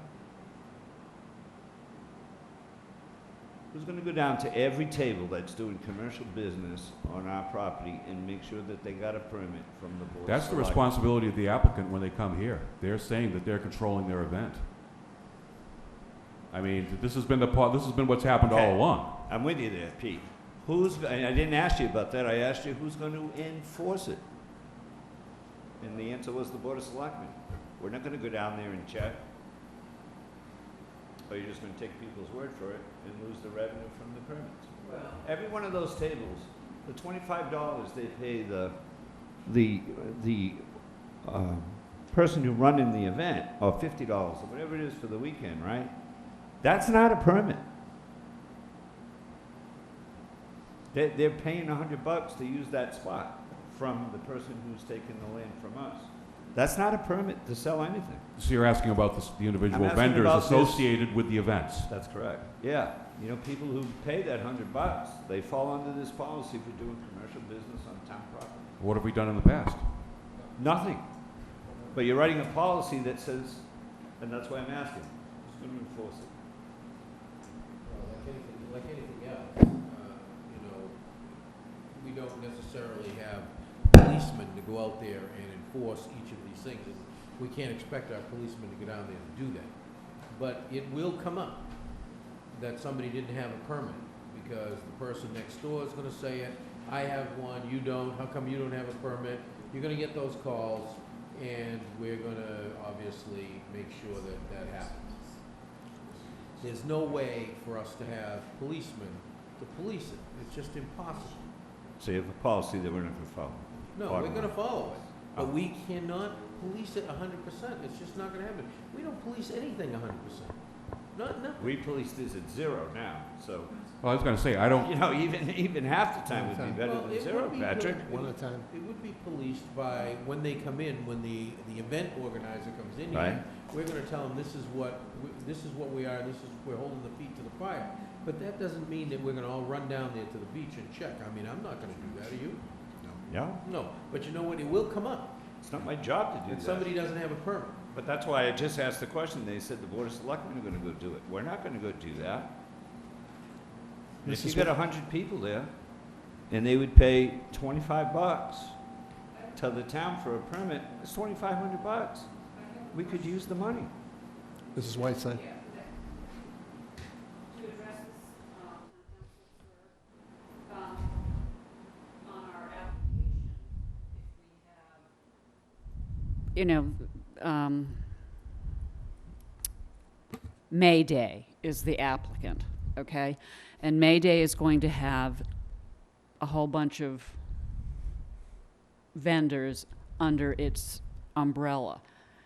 Can't we fix the application form to make them,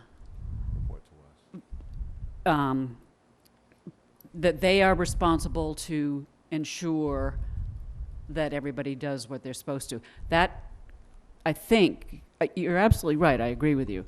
But I think if we put it on the application form, then, can you? Mr. Bowen. Thank you, Mr. Chairman. To Selectman Whiteside, yes, I mean, you can put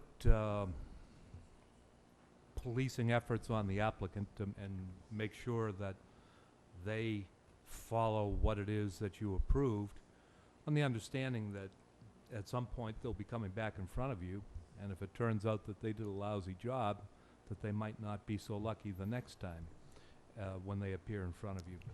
You know, other issues, you know, if somebody's out there without your permission doing whatever, they're guilty of trespass. So if the police have occasion to find somebody in non-compliance, that's trespass. You know, about the only loophole that I can think of at the moment, I may think of more later, would be if you had somebody who was a state licensed hawker and peddler.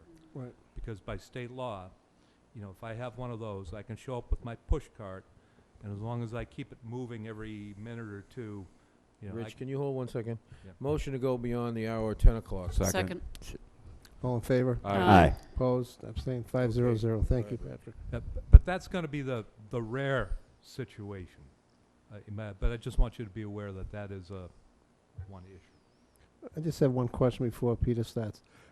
When we have events that basically, they'll either apply to Mr. Sullivan or they'll apply to the board, depending what the actual piece of property is that they're using. We're basically giving a permit to a particular organization a lot of times. And they in turn are taking that permit and then basically selling vendor spaces. So I'm not sure how this all falls in together, because you have an entity which we've given the permit to by the Board of Selectmen, and then what we're saying, I believe Mr. Holmes, sorry, senior moment again, is saying that those individual vendors for that are at that event that's being held by another permit holder also needs to have a permit. if I could just add to that, what we're looking at is almost second-level permitting here. Right. In other words, you've got your event up here, but then you've got all of their people that they bring in to sell goods and services. What do other communities do with this sort of thing? I know that we've never done this here in this town. That's why I'm trying to Yeah. get a handle on this. Yeah, I mean, you could create I won't call it subleasing, but you could create a sub-permitting structure where if somebody is, say I'm going to come in and have 100 vendors there selling knickknacks or whatever, that either I would have permission from you for 100 or I would have to identify the 100. You know, places where you see things like this happen, I think the town of Brimfield is a classic example of this, because, you know, if you have the fortune or misfortune, as the case might be, to go out to Brimfield in May or September, you know, downtown Brimfield, the common is loaded with vendors.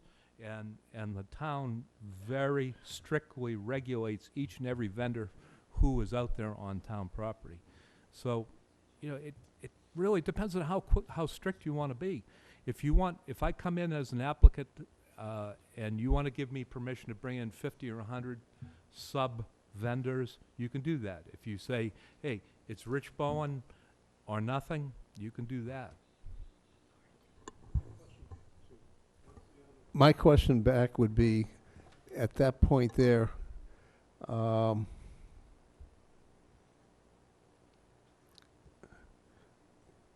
just because the way it's set up, you're not going to have the permit for each individual vendor when you have something on an event going on like that at all. So, if you have like a town or somebody does something that has a downtown event, everybody has to apply separately. But you're not going to have that in this type of thing, what we have now. So I'm not sure. What I would suggest, I think, is we hold this a little bit. Oh, yeah. I hate doing it, but it's about the 5th or 6th time. But I think we talked about before, and I think we've missed the boat again, is there should be an application form that goes with this when people come in for a permit.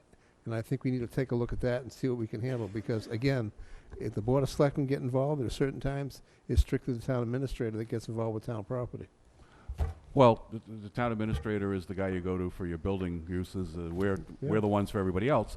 I mean, I could see, and I will look at the application and I'll see if there's any way to put in there a vendor category. And perhaps, if you're going to have 100 vendors, maybe we want to charge you more than if you're going to have 3 vendors. I mean, I think there has to be a tiered approach to this, and I think maybe that's the way to go. Because if we're going to try to enforce, the vending of commercial goods on town property, it's going to cost us money to enforce it, and in turn, we need to raise some revenue to pay for that enforcement. Well, So, basically, this policy, we just changed some words here, but this policy's been sitting here for quite a while, so we've been, again, breaking policy for a long, long time. well, I think we always had an implicit understanding that the event organizer comes in, we give you a permit, and then you go and have whoever you want come in and do the stuff. All I'm saying But I is think that's changing. if you read what was here, even in the beginning, we basically have been, nobody's been following this policy, period. Thank you. We'll go back, I'll reschedule this back a little bit. Steve? Yeah, just a final thought. And again, we have this property. We have beautiful property. People come in to use the property. Other than, maybe paying Derek back for some reimbursement of services where we could have used those services somewhere else that day. We really make no money. If somebody goes, because these vendors, I got to tell you, they're there selling food. We're not getting meals tax off of that, folks. And we're hunting for revenue once again. So if we're going to have an event and you're going to have a policy that says there's no commercial activity on town property, then there's no commercial unless the Board of Selectmen approves it. So maybe, when we have somebody come in, how many vendors are going to be there? 100 vendors? We want $25 a piece for them to be on our property, selling goods, $25 a table. We get $2,500 for the day. Do it tomorrow, 25. We make $5-10 grand on a weekend. Put it in the town coffers and pay somebody for a third of the year on a $30,000 job. To your point, So, and we could write something up, and then if they come in and turn around and pay Derek for 10 vendors, and I live in Onset, I drive through Onset, Judy drives through downtown Wareham, and they got 300 vendors set up there. Next year when they come for the permit, guess what? Your minimum's going to be 300. Or you're not going to have the event, right? We're going to put some kind of punitive issue on there. But we can't keep giving away the 12 weeks of the year for free. We need revenue. I mean, it's a fair point. I'll try to come up with a tiered approach to address what you're there's got to be looking at something here. that deals with it, Pete. Yeah. Well, I'm sure we're not the first town to want to collect money for this activity, but to have a policy that says we're not going to allow the activity and then allow it, that just doesn't make any sense. Stupid. Mr. Titlebaum, I'll give you the responsibility to come up with reviewing those pages and come back to us late July. Late July. Can you get it done that soon, Because realistically? we can I can start work it with with the council new on fiscal Thursday. year. I'll work with council. Are you with us on Thursday? Mr. Chairman, if I may, I'm reading off of Brimfield information. Contact us to reserve your space. Cost for space is $260, and the permit is $35. Yep. It's not cheap, but they come here and it's free. Yeah. No kidding. Don't worry, I can write, lawyers can write law pretty fast, Alan. Doug lawyers too. All right, next is Just to employee confirm before we lunch. go, so you're gonna come back May we have it on Put it on the the agenda next week. on the agenda for a 17th, vote? 16th. 16th, correct. 16th. We also Yep. need to announce that tonight as well. Yep. Okay, I will Employee schedule. lunch, June 19th. This year, last year, for the last couple of years, we've actually provided an employee lunch, as we've done for the volunteers. This year, the employees have wanted to hire a particular firm to supply food, and I've suggested it's up to the individual whether they want to contribute or not, that we would basically pay $4 out of the $12 rather than paying for all of it like we've done before. Because we used to do our own cooking and food as well. So it's up to the board. Don't really need a vote on this. We just, if the board wants to, it's like $4, and there'll probably be about 50 people there. So a couple $100 divided amongst us, I don't see, that's not a big deal. Yeah. But again, if someone doesn't want to, that's fine. Veterans plaques, I didn't cook. Gave them an attitude at the last lunch because the guy took 4 hot dogs. all right, it's You getting took late, 3. gentlemen. Yes. Veterans plaques at Town Hall. This one here, Jim Newman had about, I think, 60 plus of the little chrome gold plaques. And these are for people that have either passed or, died in service. We have Afghanistan, Iraq and stuff. We don't have a place on the wall for it. Unfortunately, we don't have any budget money for it either right now to sit there and put up the basic wood panels in order to mount these. I don't know, but what I'm going to suggest is we reach out to the community and see if we can have someone help us that does woodwork and come into Town Hall, see Mr. Sullivan and see what we can do. We don't have a quote on it. No, we don't have anything. I'm just saying, It's an esoteric idea need right bigger now. walls? That's just No, we it's a have- whole big idea. We need to bring it together. So Yeah. we don't know how much. yeah. All We right. have space. If you look at the elevator, we've got panels on both sides of the elevator that we could actually put them in. Can we get that soon? Yeah, I've had 3 or 4 people call and kind of yell at us about it. Can we get a dollar number soon? Yes. Is that a yes? Yes. Okay, any other town business not related and anticipated in 48 hours, Mr. Titlebaum, Nothing. Mr. Whiteside, Mr. Holmes, myself, nothing. Not a Mr. chance Chairman. tonight. Not a chance tonight. Town administrators report. I know this is short and sweet. I have a long one for you tonight. So far year to date, since we've opened them up this year, kiosks have brought in $7,686.75, of which 6,354 have been earned so far in June. The average stay is brought in is about $6.49, which is approximately 3 hours. The median's about a 2-hour stay. So $4.50. I don't have the updated numbers for what's been added to the Onset Ave and Union Ave. I met with the renewable energy company regarding Tremont Dam. Tremont Dam, as you know, the dam by Tremont Nail is not Tremont Dam. Tremont Dam is further up the river. But there is a dam that has the potential for hydroelectricity generation, which is done in the past in the town. The big thing about this is it has a FERC, or Federal Energy Regulating Commission license, which are near impossible to get and cost a small fortune through the regulations.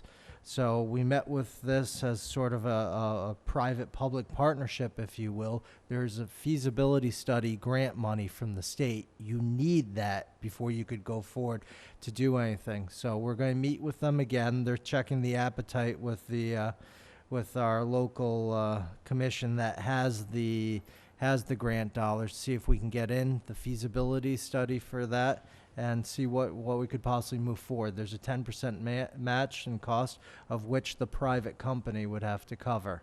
So this would be no cost out of the town.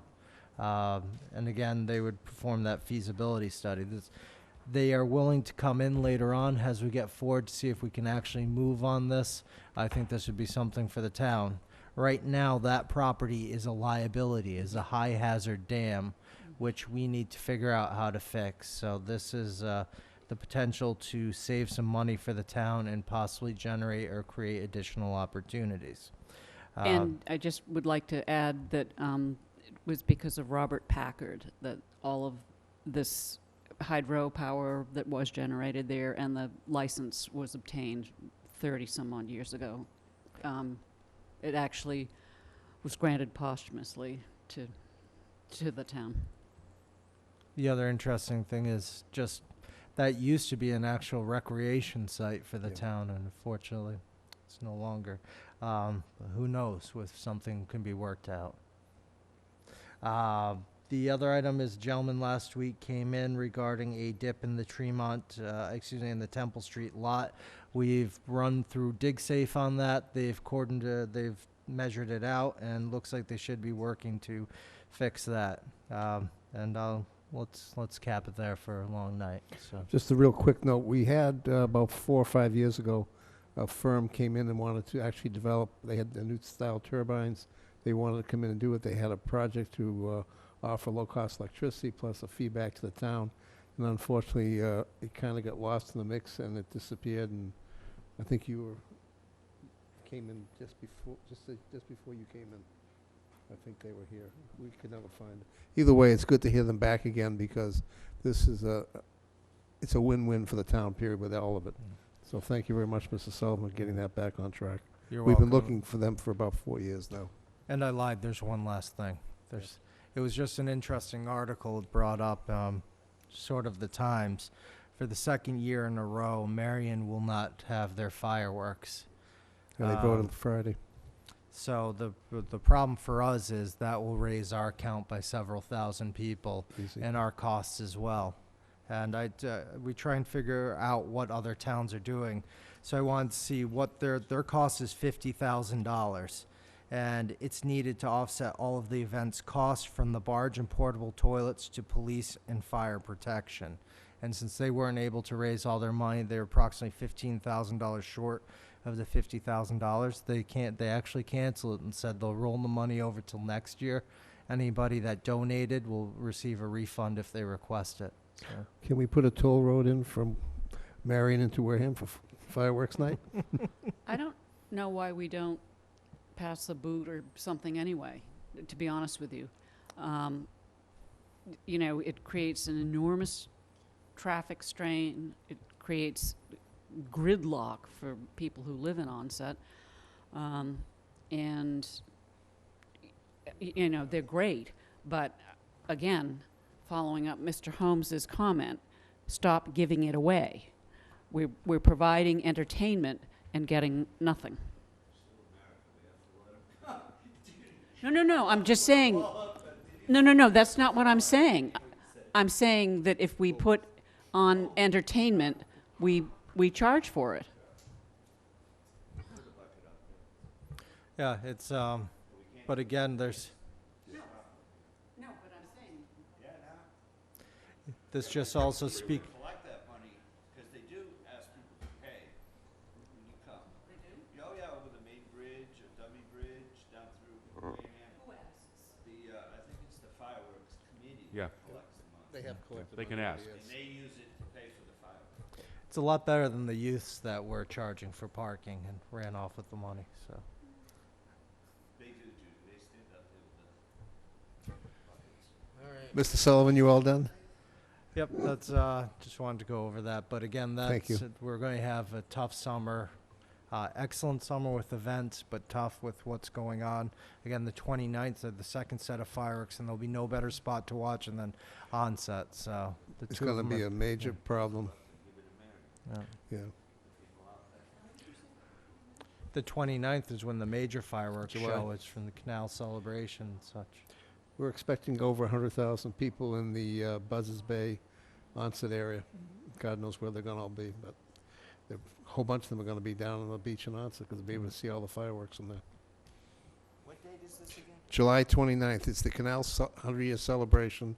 The Mugar family was approached by Admiral Gurnett, and the Mugar family decided to basically put together a fireworks display equal to the July 4th fireworks at the Esplanade in Boston. And then they just added another 20,000 plus for a fireworks display going off the railroad bridge. When it all ignites out, it'll be like basically a lit up American flag, and that's like $20,000 alone. So they're spending just under $200,000 for fireworks for this event. The Mugar family, it's a grant foundation, you know, they do the Boston fireworks, etc., and they decided to do this for the canal celebration. We may want to move that meeting to another night. Yes.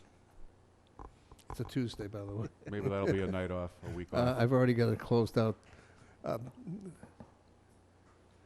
Okay, liaison reports, Mr. Titlebaum. Just a brief one from the Beach and Tourism Advisory Committee. We're currently working on a brochure. Going to be asking to meet with local businesses to see if they can contribute to the cost of the publication. This will be to promote Wareham via the Cape Flyer. They'll be on the train, they'll be on South Station, they'll be at the various stops, so on and so forth, to promote the businesses, restaurants, and the beaches and everything else in town, so people get off the train here and don't continue on over the bridge. The second thing, it's not really in the nature of a liaison report. He probably should have done it during announcements.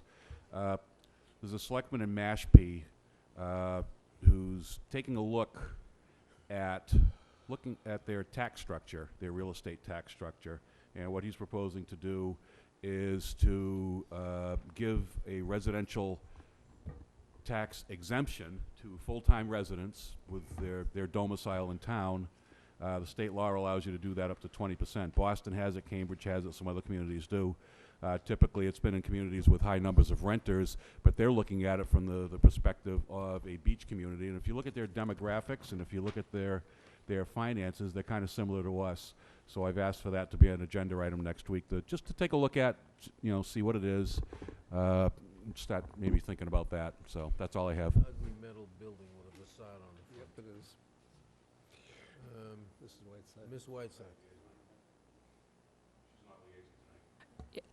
The school continues with negotiations, and Send it back a note. that's it. Ugly metal building with a facade. Mr. Holmes? Mr. Tropiano? Awesome.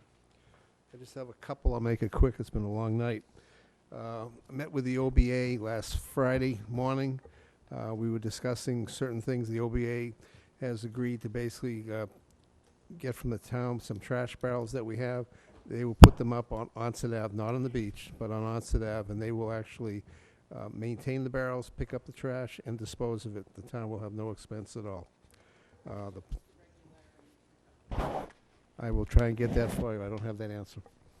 The planning board last night gave more or less approval to the Dollar General store on Cranberry Highway in East Wareham. The Robinsons property, which is on Toby Road and Route 28, which is in front of the Walmart complex, there's 3 restaurants and businesses proposed. They went through most of their hurdles last night. They have at least one more meeting to come before the planning board, and they should get permits for that as well. That's all. Motion to adjourn. Just one thing also, July 1st, the Board of Selectmen will not be meeting.